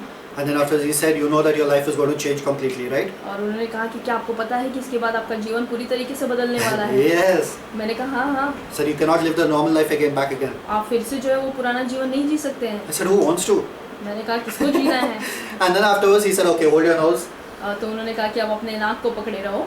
He held my hand like that. उन्होंने मेरे हाथों को ऐसे पकड़ा। Said, in the name of the Father, Son, and Holy Spirit, उन्होंने कहा कि पिता और पुत्र और पवित्र आत्मा के नाम I में baptize you in them. मैं आपको बपतिस्मा देता हूँ। He took me down उन्होंने मुझे अंदर लिया and he brought me up. और फिर ऊपर लेकर आए। My goodness, it was such a ordinary experience. और माय गुडनेस, ये इतना सामान्य जो अनुभव था। I came up more dirtier than I went in.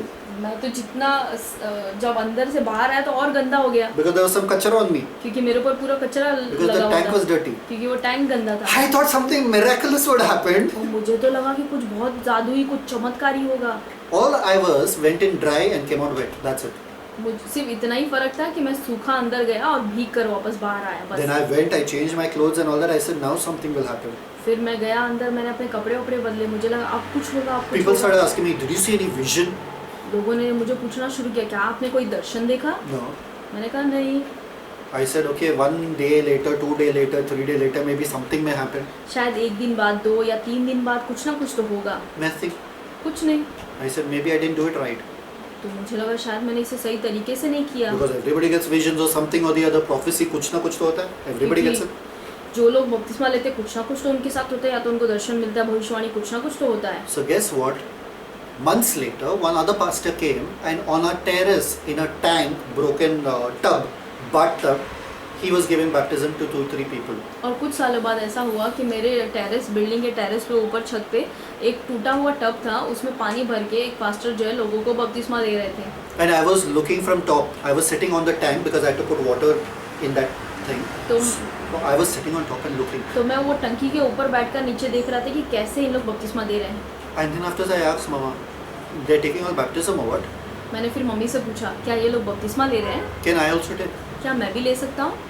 And after she was wondering, then she asked, you also want to take or what?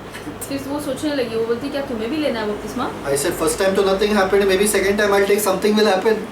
तो मैंने सोचा कि पहली बार तो बपतिस्मा लिया तब तो कुछ नहीं हुआ, शायद दूसरी बार बपतिस्मा लूँ अब तो I कुछ came हो running जाएगा। down. मैं दौड़ते हुए नीचे आया, And I said, yes, yes, I'm ready, I'm ready. तो मैंने पास्टर से कहा हाँ मैं तैयार हूँ, मैं तैयार हूँ। Now the tank was small and I was long. और अब जो टंकी जो था वो ट्यूब वो तो बहुत छोटा था और मैं बहुत लंबा था, Somehow I had to push my legs and my knees in into that water. और कैसे भी करके मुझे अपने घुटनों को, अपने पैरों को मोड़ना पड़ा। You have to be fully submerged. आपको जो पानी में पूरा तरीके से डूबना है है ना? Nothing can be out, otherwise that part will be evil. और जब आप पानी में डूबकर बपतिस्मा ले रहे हैं तो कुछ भी शरीर का भाग बाहर नहीं आना चाहिए, नहीं तो वो तो गलत भाग है। He said, are you ready? तो पास्टर कहते हैं कि आप तैयार हो? I said, I'm ready. मैंने कहा हाँ मैं तैयार हूँ। Ha, you'll not be the same again. आप जो है अब इसके बाद वही नहीं रहेंगे। I said, I know I won't be the same again.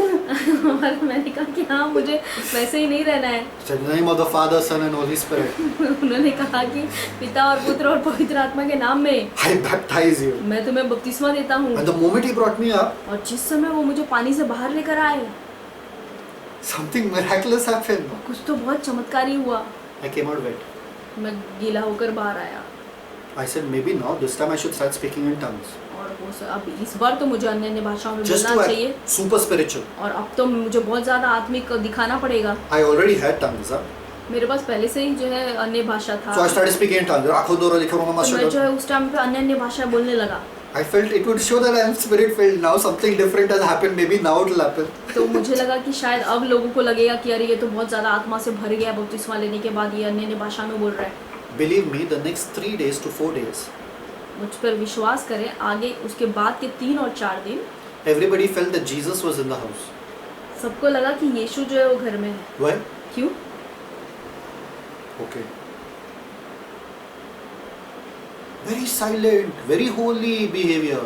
I was forcing this behavior.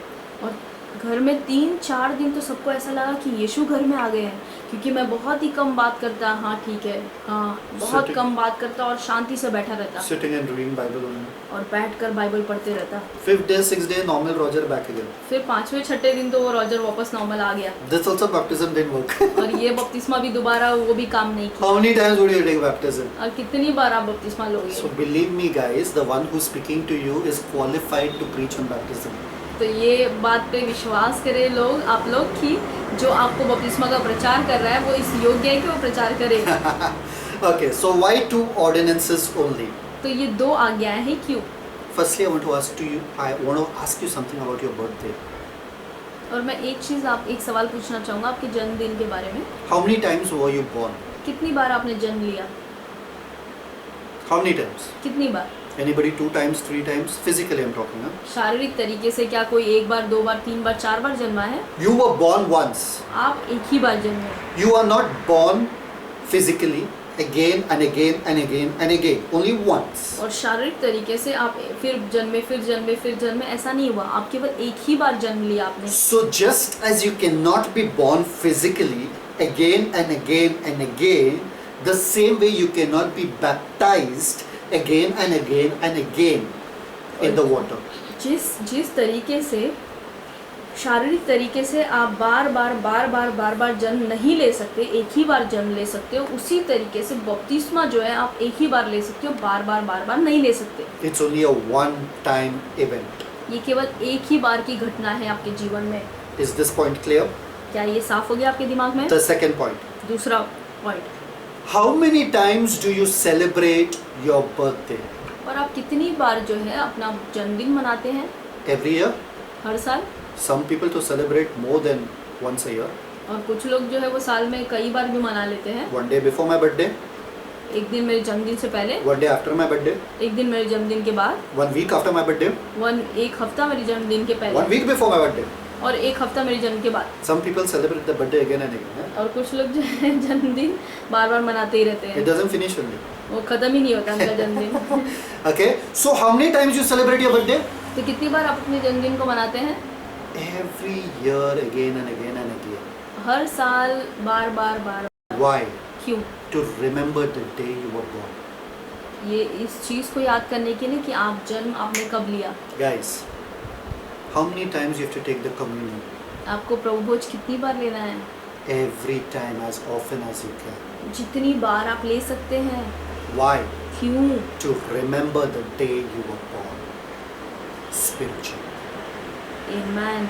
इस बात को याद करने के लिए कि आप आत्मिक तरीके से आपने कब जन्म लिया। Guys, be with me. मेरे ध्यान से मेरी बात को सुने। Baptism is about the death, burial and resurrection. बपतिस्मा जो है वो मरना, यीशु के मारे जाना, गाड़े जाना और तीसरे दिन जी उठना, इस पर आधारित है। Holy Communion remembers the Lord's death. और प्रभु भोज जो है वो यीशु के मृत्यु को दर्शाता है। Guys, be with me. मेरे साथ आप बने रहें। So once that incident happens of water baptism, तो एक बार पानी का वो बपतिस्मा हो जाता है, and every time you keep celebrating it, और हर बार जो है आप उसका जश्न मनाते रहते every हैं, time you remember it. हर बार आप उसको याद करते हैं। Now why the physical act of eating? और ये शारीरिक तरीके से इसे खाना क्यों? Why the physical act of eating to remember that day? और शारीरिक कार्य करके उस दिन को याद क्यों करना? Why, you answer me first, why the physical act of eating a cake to remember the day you were born? और आप मुझे पहले इस बात का उत्तर दें कि जब आप अपना जन्मदिन मनाते हैं तो शारीरिक तरीके से आप केक खाकर क्यों याद करते हैं? Every birthday, do you see people cutting karela? Her birthday में क्या आप देखते हैं लोगों को करेला काटते हुए? Happy birthday and cutting karela. Happy birthday और करेला काट रहे हैं वो लोग, Tomato, potato. टमाटर या आलू। Huh? What do they cut? They cut cake. वो केक कट करते हैं। Why something sweet? क्यों कुछ मीठा? Because kids love sweet. क्योंकि बच्चों को मीठा बहुत It पसंद reminds them about their time at that time.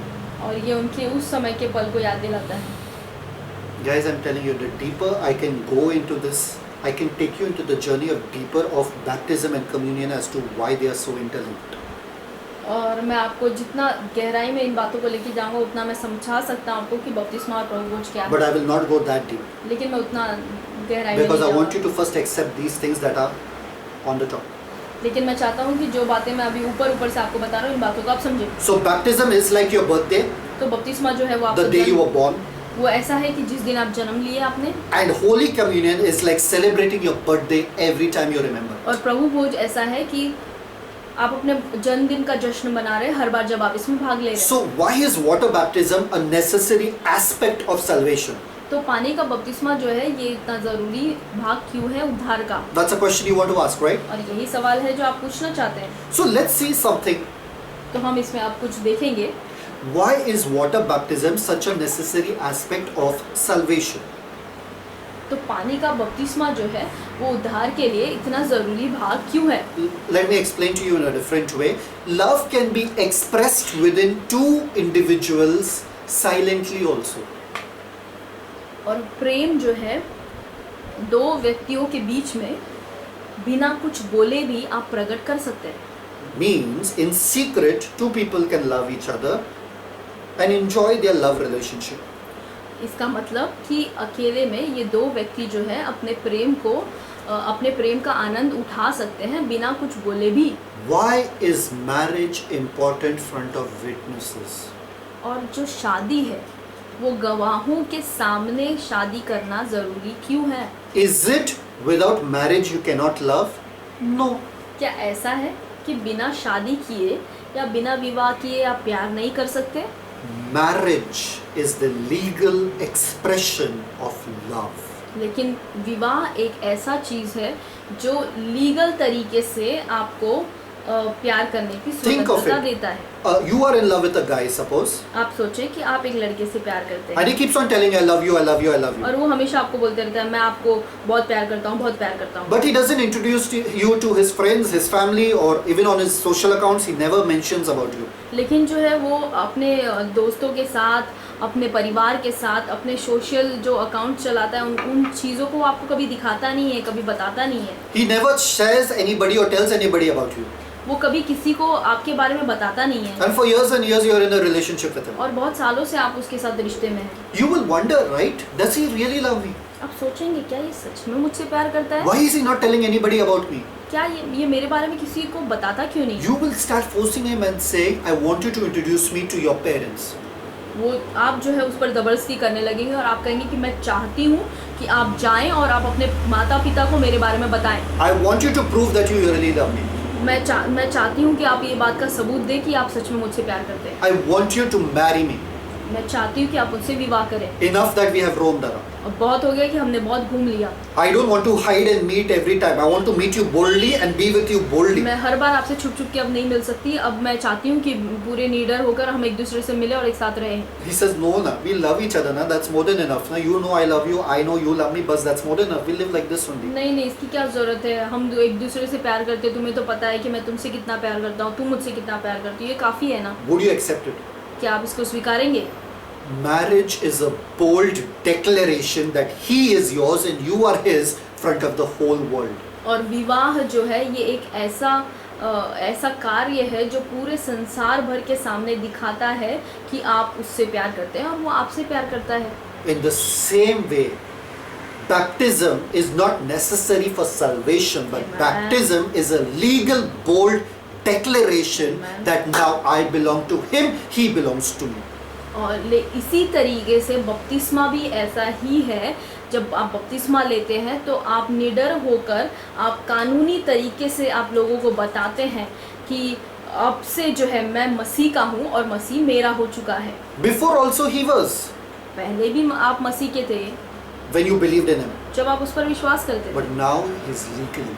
लेकिन अब कानूनी तौर पर यीशु मसीह आपके हो चुके Now हैं। you have made a bold declaration that I'm not in a live-in relationship with Jesus, I'm in a proper marriage covenant with Jesus. तो अब इस बात को बपतिस्मा को लेकर आप दर्शाते हैं कि अब जो है मैं यीशु मसीह के साथ सिर्फ उठता बैठता या प्यार करता ही नहीं हूँ, लेकिन यीशु मसीह के साथ मैंने विवाह किया है। अब वो मैंने वाचा बांध ली है यीशु के साथ। Now secretly following Jesus, I'm a Christian, secretly is very easy.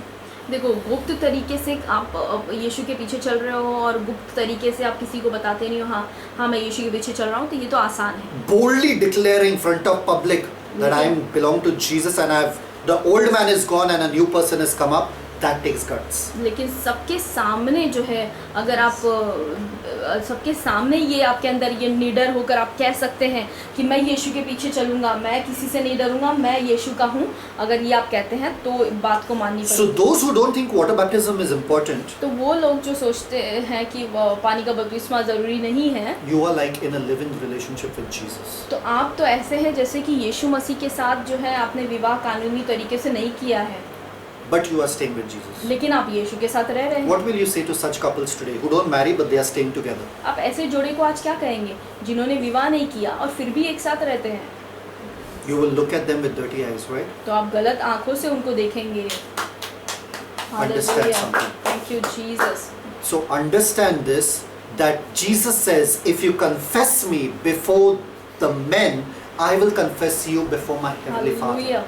तो यीशु ने कहा कि अगर आप मुझे लोगों के सामने अंगीकार करते हैं, तो मैं आपका भी अंगीकार करूंगा मेरे पिता के सामने। If you boldly declare that you are in a relationship with me in front of men, I will boldly Hallelujah. declare that yes, you are mine in front of my Father. अगर आप निडर होकर मनुष्य के सामने कहते हैं कि हाँ मैं यीशु के साथ रिश्ते में हूँ, हाँ मैं यीशु का हूँ, तो मैं आपको भी कबूल करूँगा मेरे पिता के सामने। Now you take the name of your husband. अब आप अपने पति का नाम ले सकते हैं। You take the identity of your husband. अब आप अपने पति की पहचान ले सकते हैं। Therefore, the Bible says, इसीलिए बाइबल कहती है, there is neither Jew nor Greek nor male nor female, but we are all Christ. इसीलिए बाइबल कहती है गलातियों 3:28 में कि ना अब मसीह में ना कोई पुरुष, ना कोई स्त्री, ना कोई गुलाम, ना कोई फ्री, कोई भी जो है, सब के सब यीशु मसीह में एक हैं। We are all Christ. हम सब मसीह हैं। We are all Christ. हम सब मसीह के हैं। Understand one thing. The girl, when she marries the guy, takes the guy's surname. एक बात को आप समझिए कि जब एक लड़की जो है लड़के से विवाह करती है, तो वो लड़की का जो उपनाम या सरनेम है वो बदलकर लड़के का हो जाता है। What is Jesus' surname? यीशु का सरनेम क्या है? Christ. Christ. So now we are not our own. We are Christ. तो अब जो है हम अपने नहीं है, हम क्राइस्ट हो चुके He हैं। didn't say we are Jesus. उन्होंने नहीं कहा कि हम यीशु के हैं। He didn't say we are Jesus. उन्होंने नहीं कहा कि हम यीशु हैं। He said we are Christ. Why? उन्होंने कहा कि हम मसीह के हैं। My wife today, मेरी जो पत्नी है now she's a footato. अब वो फुटाडो है। She's no more a Pandey. अब वो पांडे नहीं रही। She's a footato. अब वो फुटाडो हो चुकी है। Understand one thing, a Pandey identity has gone. अब आप एक बात को समझे कि पांडे का जो पहचान है वो चला गया। She's not Roger. अब वो रॉजर नहीं है। Roger is me, रॉजर तो मैं ही हूँ, but she's my wife. लेकिन अब वो मेरी पत्नी है। Her identity is footato. तो अब उनका जो पहचान है वो फुटाडो हो गया है। The moment you are water baptized, your identity is Christ. तो जिस समय आप पानी का बपतिस्मा लेते हैं, आपका पहचान जो है वो मसीह बन जाता है। I will go deeper into water baptism because you identify yourself with Him. और आप बपतिस्मा जब लेते हैं I will तो go deeper into the topic of water baptism. You identify yourself with Him. आप अपने आप का पहचान कराते हैं मसीह में। When you sign that register, जब आप उस रजिस्टर में साइन करते marriage register, हैं, शादी के रजिस्टर में, you are saying, I commit my life completely, leaving my own family to be with this man. तो आप जब उसमें हस्तक्षेप या जब साइन करते हैं उस रजिस्टर में, तो आप ये बताना चाहते हैं हस्ताक्षर करके कि अब से मैं जो है मैं अपना पूरा परिवार छोड़कर मैं आपकी हो चुकी हूँ, अब मैं पूरा जीवन आपके साथ रहूँगी। They say na that only the dead body of the daughter can come back to her Maika. और कई कहावत है, ऐसा लोग कहते हैं कि बेटी जो है विवाह करके जाती है, अब उसकी अर्थी ही वापस आएगी। You are dead to your Maika in Christ. Hallelujah. और मसीह में आपका जो मायका है उसके लिए आप मर चुके हैं। You have come from the world. आप संसार से बाहर आ चुके Now हैं। you are dead to the world. आप संसार के लिए मर चुके हैं। Now you have no more relationship with the world. अब संसार के लिए आपका कोई रिश्ता नहीं है। You are one with your husband. अब आप अपने पति के साथ एक हो चुके हैं। And that hallelujah. happens legally in water baptism. और ये कानूनी तौर पर होता है जब आप पानी का बपतिस्मा लेते हैं। Now you are his responsibility. अब आप जो हैं वो मसीह का जिम्मेदारी हो चुके That's why हैं। he says, do not worry, I'll take care of you. I am with you. Hallelujah. इसीलिए मसीह कहते हैं कि तुम चिंता मत करो, मैं तुम्हारा ध्यान रखूंगा, मैं तुम्हारा ख्याल करूंगा। Celebrate the Christ life. और मसीह का ये जो जीवन है इसका जश्न मनाएं। I don't know why you wouldn't want to take water baptism. और मुझे नहीं पता कि आपको पानी का बपतिस्मा क्यों नहीं I was आता। pretty excited to take water baptism. मैं तो बहुत ज़्यादा उत्साहित था बपतिस्मा लेने के लिए। If you have not taken water baptism, अगर आपने पानी का बपतिस्मा नहीं लिया है, you are waiting for your uncle, for your chacha, for your buwa, for your pati, for your patni, for everyone to become Christ and then take water baptism. अगर आप इस बात का इंतज़ार करें कि मेरा पति पहले विश्वास में आ जाए, मेरा भाई, मेरा बेटा, मेरी बेटी, मेरा पापा, मेरी मम्मी, अगर ये लोग विश्वास में आ जाए तब मैं बपतिस्मा लूँगा, You're acting foolish. तो आप बिल्कुल बेवकूफ़ हैं। Instantly, when you get the next opportunity, take water baptism. तुरंत जब आपको अगला मौका मिलता है बपतिस्मा ले लें। In fact, if you want, whenever the time permits, you can get in contact with us. We'll give you water baptism. और अगर आपको सच में बपतिस्मा चाहिए पानी का, तो आप हमारे साथ भी संपर्क कर सकते हैं, हम आपको पानी का बपतिस्मा जरूर I देंगे। will tell you more about water baptism. मैं और आपको पानी के बपतिस्मा के बारे में So बताऊंगा। don't think water baptism is not an important aspect of salvation. तो आप ये मत सोचे कि पानी का बपतिस्मा उद्धार के लिए एक जरूरी भाग नहीं है। If you are alive अगर आप जीवित हैं and can take water baptism, और पानी का बपतिस्मा ले सकते you हैं, must. तो आपको लेना ही चाहिए।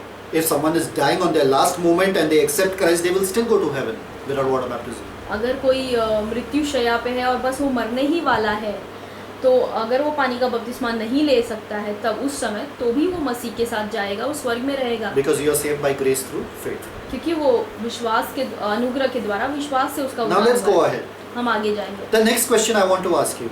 दूसरा सवाल मैं आपसे पूछूंगा। You said, brother, that this baptism is the death, burial and resurrection. So the death, burial and resurrection. भाई आपने कहा कि ये बपतिस्मा जो है वो दर्शाता है कि हम यीशु के साथ मारे गए, गाड़े गए और तीसरे दिन जी Guys, उठे। just take 1 second to shake yourself up right now. और 1 मिनट आप लेके आप अपने आप को पूरी तरीके से इस वक्त हिलाएं, थोड़ा घूमें, उठें, थोड़ा हिलाएं, And give me just 1 minute. Get a communion. और मुझे 1 मिनट दें। Just communion. Just give me 1 minute here. I just want to show something to you about communion. Okay? Thank you. Just 1 minute, guys.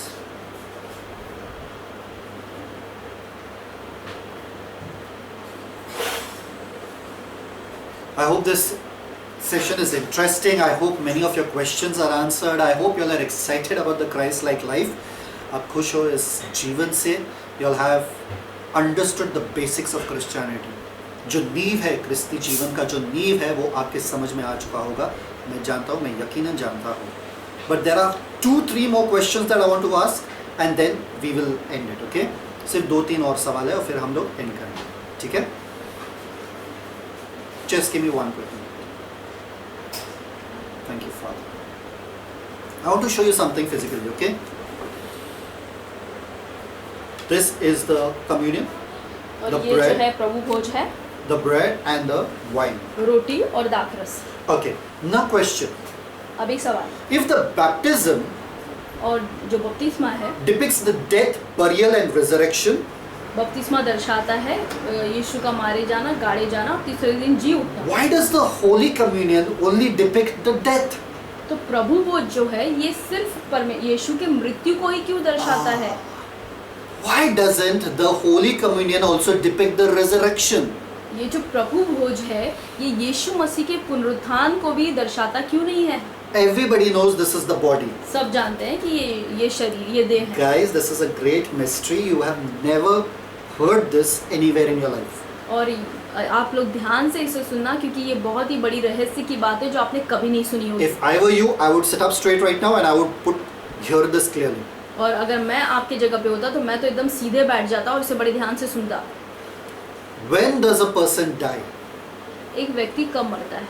If you take out his blood from his body, he dies. अगर उस व्यक्ति का पूरी तरीके से खून जो है निकाल ले या बहा दे तो वो व्यक्ति मर जाएगा। Jesus, Yeshu, he gave up his spirit. उन्होंने अपनी आत्मा को दिया They pierced him. और लोगों ने जो है भाला उनके अंदर डाला Blood flowed out. और पूरा जो लहू है बह गया। It was proof he's dead. और ये सबूत था कि वो मर चुके So हैं। when the blood separates from the body, the person dies. तो जब लहू जो है शरीर से अलग हो जाता है तो वो व्यक्ति मर जाता है। That depicts death. और ये दर्शाता है कि वो व्यक्ति मर चुका है। This depicts death. ये जो है दर्शाता है मृत्यु को। Guys, be ready. आप ध्यान से सुनना, आप Okay? तैयार हो जाए। This depicts death. ये जो है दर्शाता है यीशु Why? की मृत्यु को। क्यों? The body is separated from the blood. शरीर जो है वो लहू से अलग हो गया, So you remember the Lord's death. इसलिए आप जो है यीशु की मृत्यु को आप इसे देखते हैं। Get ready, guys. ध्यान से सुने आप। Nobody's ever told you this before. और आपको ये किसी ने इसके पहले नहीं बताया, ध्यान से सुने। Now if you know that a body is losing blood, what will you do? अब आप देख रहे हैं कि शरीर जो है वो लहू जो है वो लहू से अलग होते जा रहा है शरीर से। What will you do? आप क्या करेंगे इस You समय? will put blood in the body तो आप शरीर में जो है वो लहू को डाल देंगे that the guy can become back to life. ताकि वो व्यक्ति जो है वो जीवित हो जाए वापस। You want to see the resurrection? आपको देखना है कि पुनरुत्थान क्या है। When the body and the blood come together, जब ये शरीर और ये लहू एक साथ मिल जाता है in you. तो आप में That's the resurrection.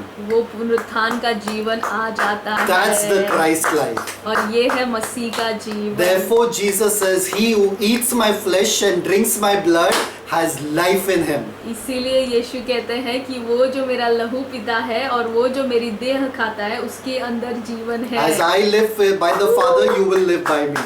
और जैसे पिता के द्वारा मैं जीता हूँ तुम मेरे द्वारा जियोगे। Jesus Christ comes alive in you when you take this parting. और जिस समय आप इसमें भाग लेते हैं प्रभु भोज में, यीशु मसीह आपके अंदर से जीवित हो जाते हैं। Let's read the scripture. आइए इस वचन को पढ़ें। John 6:53-57 to 57. John 6:53. यूहन्ना उसका 6वां अध्याय I hope उसका guys, 53 वचन। you all are understanding. और मुझे विश्वास है कि आपको समझ में आ रहा है। 53. Verily, verily, I say unto you, except ye eat the flesh of the Son of Man and drink his blood, ye have no life in you. Hallelujah. यीशु ने उनसे कहा, मैं तुमसे सच सच कहता हूँ, जब तक मनुष्य के पुत्र का मांस न खाओ और उसका लहू न पियो तुम में जीवन नहीं। Verse 54. Whoso eateth my flesh and drinketh my blood hath eternal life, and I will raise him up on the last day. और 54 वचन कहता है, जो मेरा मांस खाता और मेरा लहू पीता है अनंत जीवन उसी का है और मैं अंतिम दिन फिर उसे जिला उठाऊंगा। 55.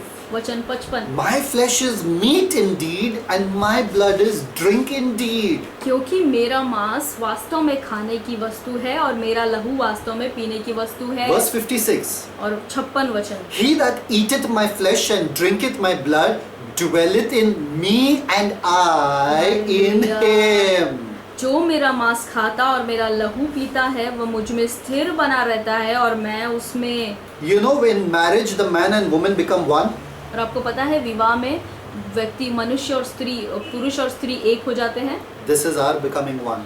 और यही वो चीज़ है जब मैं और मसीह एक हो जाते हैं। This communion ये प्रभु भोज है depicts our oneness. और ये दर्शाता है हमारा एक हो Verse जाना। 57. वचन 57। As the living Father had sent me, और जैसे जीवते पिता ने मुझे भेजा है and I live by the Father, और मैं पिता के कारण जीवता हूँ, so he that eateth me, वैसे ही वह भी जो मुझे खाएगा even he shall live by me. मेरे कारण जीवित रहेगा। Praise God. Hallelujah. You have life in you when you partake in the communion. आपके अंदर जीवन आता है जब आप प्रभु भोज में भाग लेते हैं। The Jesus life. यीशु का जीवन। And Jesus had the Father's life. और यीशु के अंदर ये पिता का जीवन So था। you have the Father's life living in you. तो आपके अंदर वो पिता का जीवन आ जाता है। He's a living Father, not a dead Father. और वो एक जीवित पिता है, मरा हुआ पिता नहीं है। So guys, I hope you all have understood today. और मुझे आशा है कि आपको अभी तक समझ में आ चुका है। Let's take it one step ahead. और एक कदम हम आगे जाएंगे। Can we take the Holy Communion without water baptism? क्या हम इस प्रभु भोज में शामिल हो सकते हैं बिना पानी का बपतिस्मा लिए? In the church, the first announcement happens, whoever has not taken water baptism, please do not take the Holy Communion. This is not prasad. और कलीसिया में सबसे पहला सूचना दिया जाता है प्रभु भोज देने के समय कि जिन लोगों ने पानी का बपतिस्मा लिया है केवल वही खड़े हो जाएं इस प्रभु भोज में शामिल होने के लिए। ये कोई प्रभु भोज प्रसाद नहीं है। Is it right or wrong? ये सही है गलत है? I बिल्कुल want to सही। ask you one thing. मैं आपको एक सवाल पूछूंगा, Can you celebrate your marriage anniversary without being married? क्या आप अपना मैरिज का वेडिंग एनिवर्सरी या शादी का सालगिरह बिना शादी किए मना सकते हैं? Therefore, people who are not married, इसीलिए वो लोग जो विवाहित नहीं होते they celebrate the first time we met, वो जो है वो मनाते हैं पहली बार जब हम मिले, first time we had lunch together. जब पहली बार हमने एक साथ भोजन खाया। This is the first time you texted me and I texted you back. ये दिन वो पहली बार था जब आपने मुझे मैसेज किया और मैंने आपको मैसेज किया। And this is the first time we did this. This is the first time we did that. ये तो पहली बार जब था जब हम मिले थे, हमने ये किया हमने वो किया। But once they get married, लेकिन एक बार जब वो शादी कर लेते हैं the only thing they celebrate is marriage anniversary. तो एक ही चीज़ जो वो जश्न जिसका मनाते हैं वो है शादी का सालगिरह। That's something you cannot forget. और ये कुछ ऐसा है जो आप भूल नहीं सकते। And also with your wife's birthday. और आपके पत्नी का जन्मदिन भी। So is it right to take this without being married or being baptized? तो क्या प्रभु भोज में शामिल होना या प्रभु भोज लेना बिना विवाह के भी क्या ये चलता है, ले सकते हैं? If I were you, I wouldn't take. अगर मैं आपकी जगह पे होता तो मैं इसे नहीं लेता। I would want to be water baptized and then take the communion. मैं चाहता कि मैं पानी का बपतिस्मा लूं और फिर मैं इसमें भाग लूं। That's legal. ये कानूनी तौर पे है। But question to ask. लेकिन एक सवाल पूछने के लिए, Where is it written in the Bible that you have to be baptized to take the Holy Communion? कि बाइबल में कहाँ लिखा हुआ है कि आपको पानी का बपतिस्मा लेना ज़रूरी है प्रभु भोज में भाग लेने के लिए? Don't try to look through the 1189 chapters of the Bible. I will tell you very easily. It's written nowhere. आप इस वक्त पूरे बाइबल का जो 1189 जो पूरा अध्याय है उसमें आप खोजने की कोशिश मत करें, मैं आपको बता दूंगा आसानी से, ये कहीं भी नहीं लिखा है। This is something the church made up. ये जो ऐसा कुछ बात है जो कलीसिया ने बना दिया। So again, can I take this क्या मैं इसमें भाग ले सकता हूँ without being water baptized? बिना पानी का बपतिस्मा लिए? Yes. हाँ, ले सकते हो आप। Now you'll think, my goodness, this is heresy. अरे आप क्या कह रहे हैं, ये तो बहुत गलत बात आप कह रहे हैं। All the pastors will get after me. और सारे पास्टर मेरे पीछे बोलेंगे। Before you'll get after me, do one thing. Read John. मेरे पीछे आप पढ़ने से पहले एक वचन पढ़ लें यूहन्ना का। मेरे पीछे पढ़ने से पहले बाइबल पढ़ लो। John 6. यूहन्ना 6। Okay. Let's read 48. Verse 48. Okay. Hear this very clearly, guys. In your own Bibles, it's written. Okay. Hear it very clearly. I am that bread of life. और मैं जीवन की रोटी हूँ। What is Jesus saying? यीशु यहाँ पे क्या कह रहे I हैं? am the bread of life. मैं जीवन की रोटी हूँ। 49. और 39 वचन, Your fathers did eat manna in the wilderness and are dead. तुम्हारे बाप दादों ने जंगल में मन्ना खाया और मर गए। 50. 50, This is the bread which comes down from heaven, that a man may eat thereof and not die. यह वह रोटी है जो स्वर्ग से उतरती है ताकि मनुष्य उसमें से खाए और ना मरे। 51. 51, I am the living bread which came down from heaven. जीवन की रोटी जो स्वर्ग से उतरी मैं हूँ। If any man who is baptized and eats this bread, यदि कोई इस रोटी में से बपतिस्मा लेने के बाद खाए, that's written in your Bible. क्या ऐसा लिखा है आपके बाइबल में? Isn't it Jesus saying? क्या ये यीशु खुद नहीं बोल रहे? If any man यदि कोई भी व्यक्ति eat this bread. इस रोटी में से Now if you खाए, read आगे further verses, you will know he's talking about the bread, flesh and his blood. अगर आप आगे के वचनों को पढ़ेंगे तो आप समझ जाएंगे कि रोटी यानी उसके देह को We खाना just read it. और लहू यानी उसके प्याले यानी लहू को पीना। So we just read it, right? हमने अभी पढ़ा था थोड़ी देर पहले। So if any man eat of this bread, he shall live forever. तो अगर कोई इस रोटी में से खाए तो वो सर्वदा जीवित रहेगा। And the bread which I will give is my flesh, और जो रोटी मैं जगत के जीवन के लिए दूंगा वो मेरा मांस है, which I will give for the life of the world. जो मैं इस जगत के जीवन के लिए दूंगा।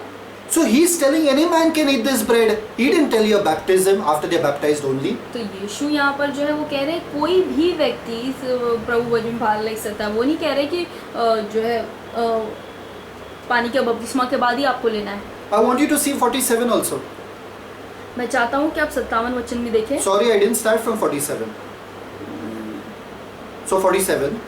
Verily, verily, I say unto you, he, who is that man he is talking about? Check it in 47. He that believeth on me hath everlasting. तो वो कौन सा व्यक्ति है जो प्रभु भोज में भाग ले सकता है? हम देखेंगे 57 वचन में, मैं तुमसे सच सच कहता हूँ कि जो कोई विश्वास करता है अनंत जीवन उसी का है। He that believeth on me hath everlasting life. It's he who can eat the bread and drink the blood. वो जो मुझ पर विश्वास करता है अनंत जीवन उसी का है।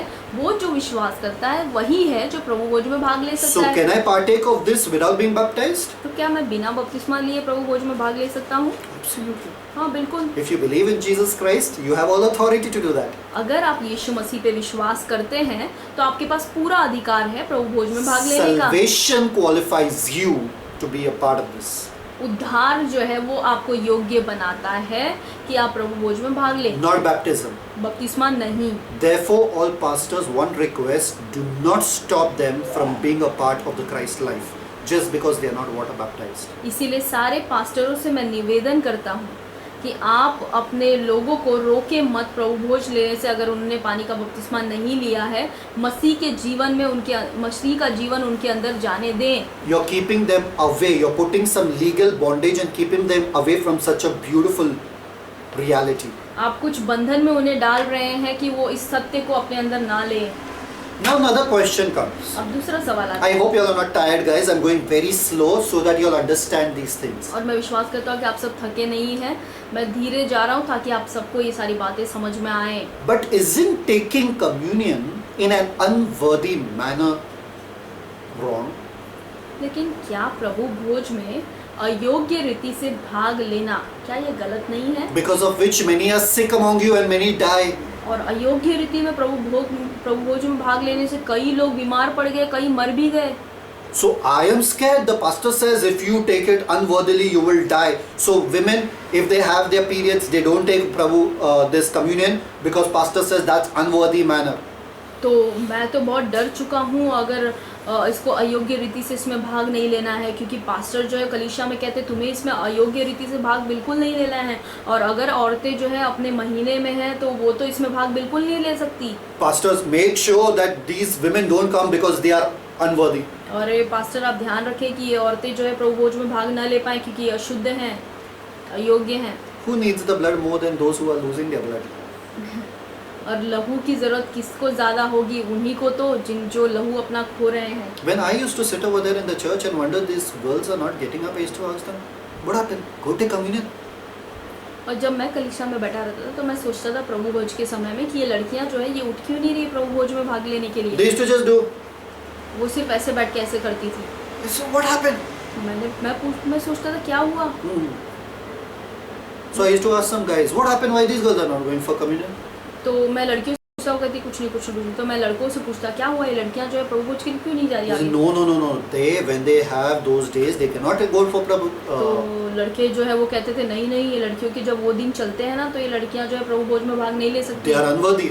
वो अयोग्य हैं। Otherwise they'll fall sick and they'll die. और नहीं तो वो जो है वो बीमार पड़ जाएंगे और मर जाएंगी। Are people falling sick and dying any which ways without even taking part of this communion? और क्या ऐसा नहीं हो रहा है कि बिना प्रभु भोज में भाग लिए भी लोग जो है बीमार पड़ रहे हैं और मरते जा रहे हैं? And you all are so scared to take such a beautiful thing, thinking that you all will fall sick. आप जो है डरे हुए हैं वहाँ पर इतने सुंदर चीज में भाग लेने के लिए, ये सोचकर कि आप मर जाएंगे और बीमार पड़ेंगे। You think God will give you something so beautiful and add death and sickness to it? और आपको क्या लगता है कि परमेश्वर इतना सुंदर कुछ आज्ञा हमें देगा और उसमें मृत्यु और बीमारी को डाल देगा? Something which redeemed you from death and sickness, that same thing will give you death and sickness. और वही चीज जिसने आपको बीमारी और मृत्यु से छुड़ाया, क्या आपको लगता है कि वही चीज आपको बीमारी और मृत्यु आपके ऊपर लाएगी? You think God will do something like this to you? क्या आपको लगता है कि परमेश्वर ऐसा कुछ आपके साथ करेंगे? Brother, but in 1 Corinthians 11 it's written, he who unworthily takes part of this, they are guilty of the blood of the Lord, of the body of the Lord, and they fall sick and they die. लेकिन भाई पहला कुरिन्थियों 11 अध्याय में साफ लिखा है कि जो कोई इस प्रभु भोज में अयोग्य रीति से भाग लेता है, प्रभु की देह में अयोग्य रीति से भाग लेता है, वो कितने बीमार पड़ गए और कितने सो भी गए। Let's read it. आइए इसे पढ़ते हैं। You'll be shocked. आप जो है चकित हो जाएंगे। This is the verse that the whole world uses for communion. और ये पूरा दुनिया जो है ये एक ही वचन को लेकर इसका इस्तेमाल करता है प्रभु भोज के लिए। 1 Corinthians 11:27. पहला कुरिन्थियों उसका 11 अध्याय उसका 27 वचन। Now get this into your mind, okay? अब इसे ध्यान से आप सुने, अपने मन में रख लें। 1 Corinthians 11:27. पहला कुरिन्थियों 11 उसका 27। Wherefore, whosoever shall eat this bread and drink this cup of the Lord unworthily shall be guilty of the body and the blood of the Lord. इसलिए जो कोई अनुचित रीति से प्रभु की रोटी खाए या उसके कटोरे में से पिए, वह प्रभु की देह और लहू का अपराधी ठहरेगा। Guilty of the body and the blood. वो प्रभु की देह और लहू का अपराधी ठहरेगा। We are almost at the end, guys. हम आखिर में अब बस हैं, आप ध्यान से सुने। 1 Corinthians 11:28. पहला कुरिन्थियों उसका 11 अध्याय 28 वचन। But let a man examine himself, and so let him eat of the bread and drink of that cup. और इसलिए मनुष्य अपने आप को जांच ले और इसी रीति से इस रोटी में से खाए और इस कटोरे में से पिए। 11:29. 11:29। For he that eateth and drinketh unworthily eateth and drinketh damnation to himself, not discerning the Lord's body. क्योंकि जो खाते पीते समय प्रभु की देह को न पहचाने वह इस खाने और पीने से अपने ऊपर दंड लाता है। 11:30. और 30 वचन। This is the worst verse और ये तो बहुत खराब वचन है because it's very scary. क्योंकि ये बहुत डर वाला वचन है। For this cause many are weak and sickly among you and many sleep. Sleep means die. इसी कारण तुम में से बहुत से निर्बल और रोगी हैं और बहुत से सो भी गए का मतलब मर गए। Guys, this is the final revelation that I'm giving you for the day. और आज के लिए ये आखिरी प्रकाशन मैं आपको So दे रहा हूँ। please be alert. तो आप सतर्क रहें, ध्यान से सुनें। Okay. Unworthily shall be guilty of the body and the blood of the Lord. Whoever takes it unworthily. और जो कोई इसे अयोग्य रीति से लेता है वो प्रभु की देह और उसके लहू का अपराधी Verse ठहरेगा। 30 clearly says, because of this cause of taking it unworthily, everybody is sick, everybody is weak, and people are dying. और इसी कारण वचन 30 में कहता है कि जो कोई इसमें अयोग्य रीति से ले रहा है वो कई लोग जो है निर्बल हैं, कई लोग रोगी हैं और कितने तो सो भी गए। So take 5 minutes, 10 minutes, and confess all your sins quickly before you can partake of this. तो क्या करो कि 10 मिनट प्रभु भोज में लेने से पहले 10 मिनट जो है अपने सारे पापों को अंगीकार करो। So Lord forgive me for this sin, Lord forgive me for that sin, Lord forgive me for this sin, this and that sin, this and that sin, and then they take it. तो आप कहो कि प्रभु मुझे ये पाप के लिए क्षमा कर, वो पाप के लिए क्षमा कर, अरे इस पाप के लिए भी क्षमा कर, उस पाप के लिए भी क्षमा कर, और फिर आप प्रभु भोज में भाग लो। Guys, I'm about to lift up the curtain from a verse that people have been using for these wrong practices. तो आप ध्यान से सुने क्योंकि मैं पर्दा उठाने वाला हूँ उन गलत शिक्षाओं के ऊपर से जो आपको रोकती हैं प्रभु भोज में भाग लेने से। Let's see what verse 30 actually says. आइए देखें कि असली में वचन 30 क्या कह रहा है। Read it. For this cause many. इसी कारण तुम One में से minute. बहुत। For this cause. इसी कारण। For this cause. इसी कारण। First thing you have to find out for which cause. पहला चीज आपको ढूंढना है कि किस कारण। Let's go to verse 29 and here is the key to unlock this revelation. और 29 वचन यानी उसके पहले वाले वचन में हम जाके ध्यान से पढ़ेंगे कि ये कौन सा कारण है जो सबसे बड़ी कुंजी है। For he that eateth and drinketh unworthily eateth and drinketh damnation to himself, not discerning the Lord's body. क्योंकि जो खाते पीते समय प्रभु की देह को न पहचाने वह इस खाने और पीने से अपने ऊपर दंड लाता है। 1 minute. Not discerning the Lord's body. प्रभु की देह को न पहचानना। Question. सवाल। Where is the blood? अरे लहू कहाँ गया? Why it's not written not discerning the Lord's blood? अरे यहाँ पर ऐसा क्यों नहीं लिखा है कि प्रभु के लहू को पहचानना? Why only the Lord's body? क्यों प्रभु की देह को ही नहीं पहचानना? And it's clearly written for this cause. साफ तरीके से अगले वचन में लिखा है इसी कारण। Which cause? किस कारण? Not discerning the Lord's body only, not blood. प्रभु की देह को न पहचानना, प्रभु की देह को उसके लहू को नहीं। Guys, let me tell you clearly. The blood is for salvation. ध्यान से आप लोग सुने, जो लहू है वो उद्धार के लिए है। Because without the shedding of blood, there is no forgiveness of sins, so you cannot receive salvation without blood. क्योंकि लहू बहाए, बिना लहू बहाए पापों की क्षमा नहीं है, तो लहू बहाया गया इसलिए आपको उद्धार मिला। The body is for healing and health. जो देह है, शरीर, वो आपके चंगाई और स्वास्थ्य के लिए है। 1 Peter 2:24. By his stripes you are healed. पहला You were पत्रस healed. 2:24, उसके कोड़े खाने से आप चंगे हुए। Now read this verse. अब इस वचन को ध्यान से पढ़ें। 11:30. Hallelujah. 11:30। 11:30. For this cause many are weak and sick and even die. You all are sick, you all are weak and you all are dying Oh, thank because you all are not Jesus. believing that Jesus took every sickness on his body. और यहाँ पर 30वें वचन में ऐसा कहता है कि तुम में से कई निर्बल, रोगी और बहुत सारे सो भी गए क्योंकि आप मसीह के देह को नहीं पहचान रहे। कि this is the thing that has given you all healing you ever need. कि आपको ये बात समझना जरूरी है कि यही वो देह है, यही वो रोटी है जिसने आपके पूरे बीमारी निर्बलता को ले लिया। Because when you're eating this, you're not believing that He took your sickness, your weakness and your death. Therefore you are weak, you're sick and you're dying.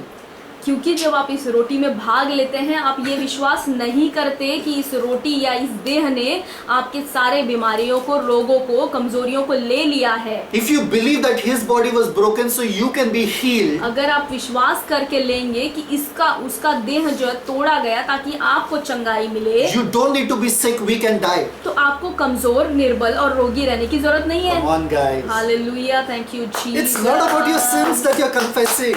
और ये आपके पाप के बारे में नहीं है जो आप अंगीकार नहीं कर रहे हैं। It's not about your unworthy manner. ये आपके अयोग्य चाल चलन के बारे में नहीं है। It's not talking about that, otherwise you wouldn't come to this table.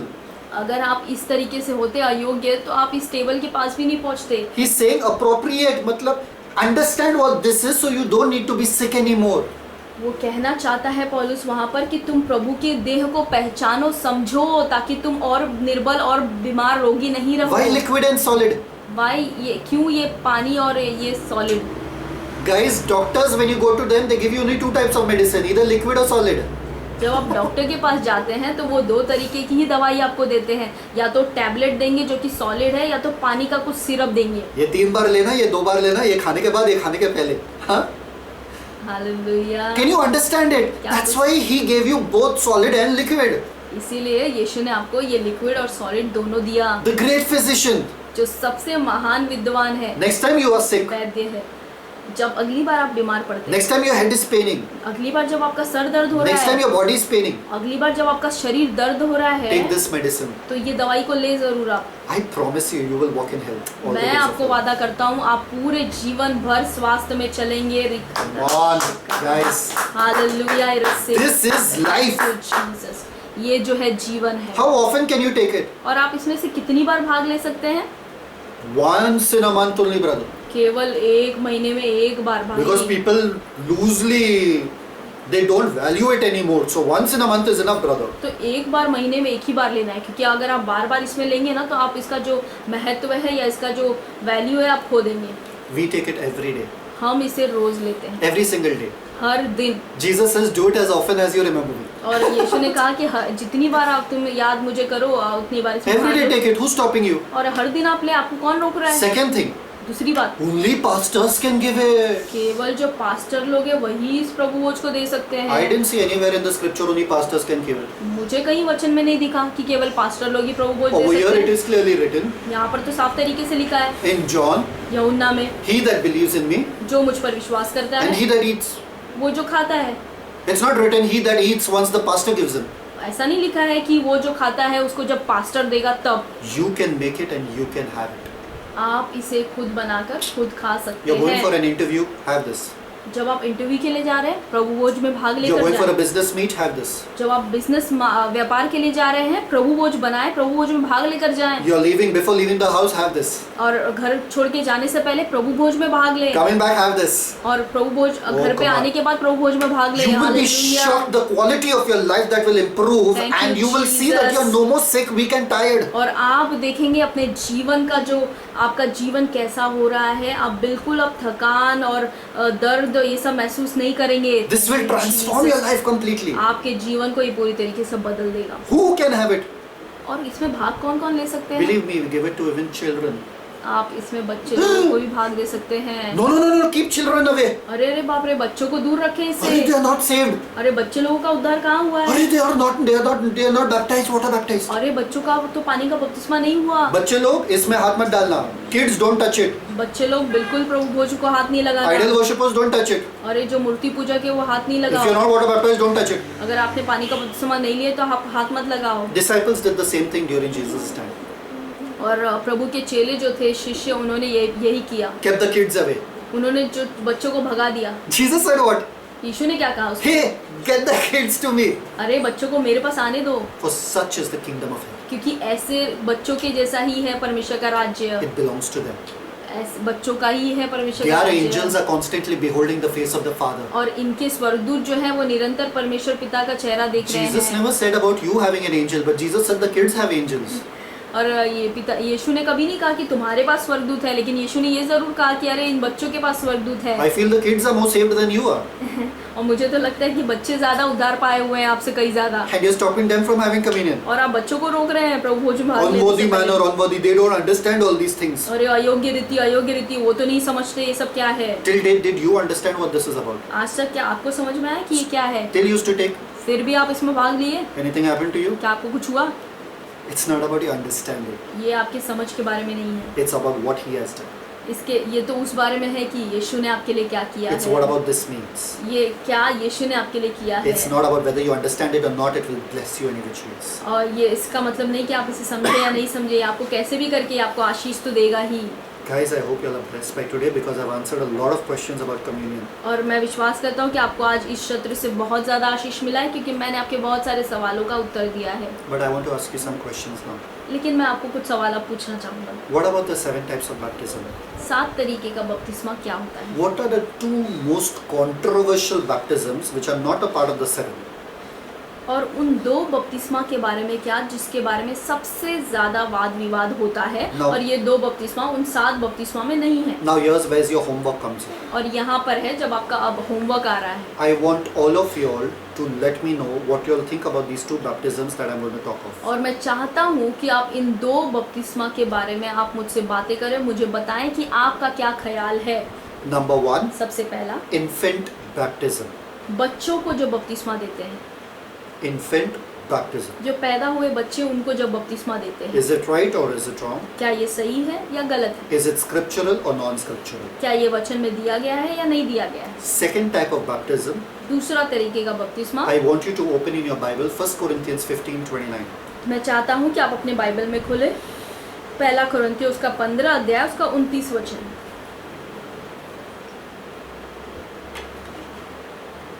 Read it. 1 Corinthians 15:29. 1 कुरिन्थियों 15:29। नहीं तो जो लोग मरे हुओं के लिए बपतिस्मा लेते हैं वे क्या करेंगे? यदि मुर्दे जी उठते ही नहीं तो फिर क्या उनके लिए बपतिस्मा लेते हैं? Baptism for the dead. मरे हुओं के लिए बपतिस्मा, That means those that are dead can be baptized for them. इसका मतलब जो लोग मर चुके हैं क्या हम उनके लिए बपतिस्मा ले सकते हैं? This is your homework. ये आपका होमवर्क है। What are the 3 essential baptisms we experience? और 3 ऐसे कौन से महत्वपूर्ण बपतिस्मा है जो हम अनुभव करते हैं, That I will tell. वो मैं आपको बताऊंगा। What is the meaning of spirit baptism? मैं आपको बताऊंगा कि आत्मा में बपतिस्मा लेने का मतलब क्या होता है। Why are there so? Read Ephesians 4, 5 and 6. हम इस वक्त इफिसियों का 4 अध्याय उसका 5 और 6 वचन पढ़ेंगे। Read. एक ही प्रभु है, एक ही प्रभु है. One Lord. एक ही विश्वास, One faith. एक ही बपतिस्मा, One baptism. और सबका एक ही परमेश्वर, That's it. One God above all. Okay. Just one baptism, right? एक बपतिस्मा। Is it written one baptism? क्या यहाँ पर लिखा है एक ही बपतिस्मा?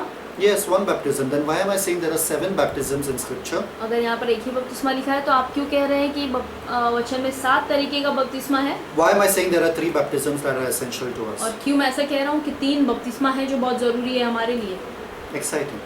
So उत्साहित you all बात। have 3 homeworks. Number 1, what is infant baptism? तो आपके लिए अब 3 होमवर्क है जो आपको करना है। सबसे पहला, क्या छोटे बच्चों को बपतिस्मा दिया जा सकता है? Second, what is baptism for the dead? 1 Corinthians 15:29. दूसरा, मरे हुओं के लिए बपतिस्मा लेने का मतलब क्या है, जो कि 1 कुरिन्थियों 15:29 में लिखा है। Third, why it says one baptism and there are so many baptisms? और तीसरी बात, ऐसा क्यों कि यहाँ पर तो लिखा है कि एक ही बपतिस्मा लेकिन बहुत सारे बपतिस्मा हैं। In Ephesians chapter 4 verse 5. इफिसियों 4 अध्याय उसके 5वें वचन में लिखा है। I know that you all are blessed.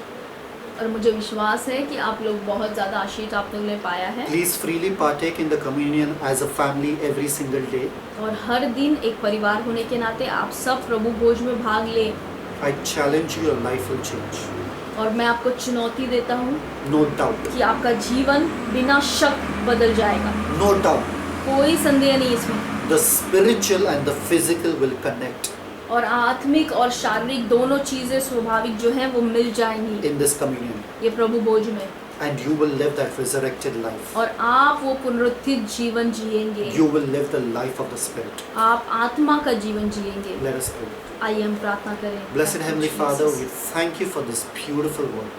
और धन्य स्वर्गीय पिता, हम आपको धन्यवाद करते हैं सुंदर वचन के We लिए। thank you for the truths that your precious saints are learning bit by bit. और धन्यवाद करते हैं आपके सुंदर अनमोल वचनों के लिए जो आपके संत लोग धीरे धीरे सीख रहे हैं। Let them not get scared of all these beautiful ordinances that you have ordained, और Father. पिता होने दे कि ये जो सुंदर आज्ञाएं आपने दी हैं उनको मनाने में ये लोग डरे नहीं। Let them celebrate it. वो जो है ये लोग इन बातों का जश्न मनाएं। Let them enjoy the resurrected full life. और वो लोग जो पुनरुत्थित जीवन का आनंद उठाएं। As Jesus said, because I live, you will live also. और जैसे यीशु ने कहा क्योंकि मैं जीवित रहता हूँ तुम भी जीवित रहोगे। I in you, you in me, and the Father in us. और मैं तुम में और तुम मुझ में और पिता हम में। That same life, Father, we pray that let our saints live, Father. और पिता होने दे कि वही जीवन हमारे संत जो है जीने पाए। Holy Spirit, पवित्र आत्मा the great Rabbi, जो सबसे उच्च शिक्षक हैं, thank you for this beautiful truths. धन्यवाद इन सत्यों के लिए। Minister to the saints. अपने संतों के लिए आप अपने संतों से बातें करें। And I bless you और मैं आप सभी को आशीषित करता हूँ। and I thank you, और Father, मैं धन्यवाद करता हूँ पिता for your word. आपके वचन के लिए। In Jesus' name, यीशु मसीह के नाम में amen. Amen. I bless you, saints. मैं आप सभी को आशीष करता हूँ संतों। Next time we shall get little bit into the history of baptism and what the 7 baptisms are. अगली बार जो है हम बपतिस्मा के ऐतिहासिक तरीके से बपतिस्मा को देखेंगे और 7 तरीके के कौन से बपतिस्मा हैं इनको हम जानेंगे। Till then, continue to meditate on these things तब तक आप इन सारी बातों को जो मैंने सिखाया उसमें अध्ययन करते रहें and celebrate the communion. और प्रभु भोज में जो है जश्न मनाए, प्रभु भोज में भाग लें। I bless you. मैं आप सभी को आशीष करता हूँ। Shalom. शालोम।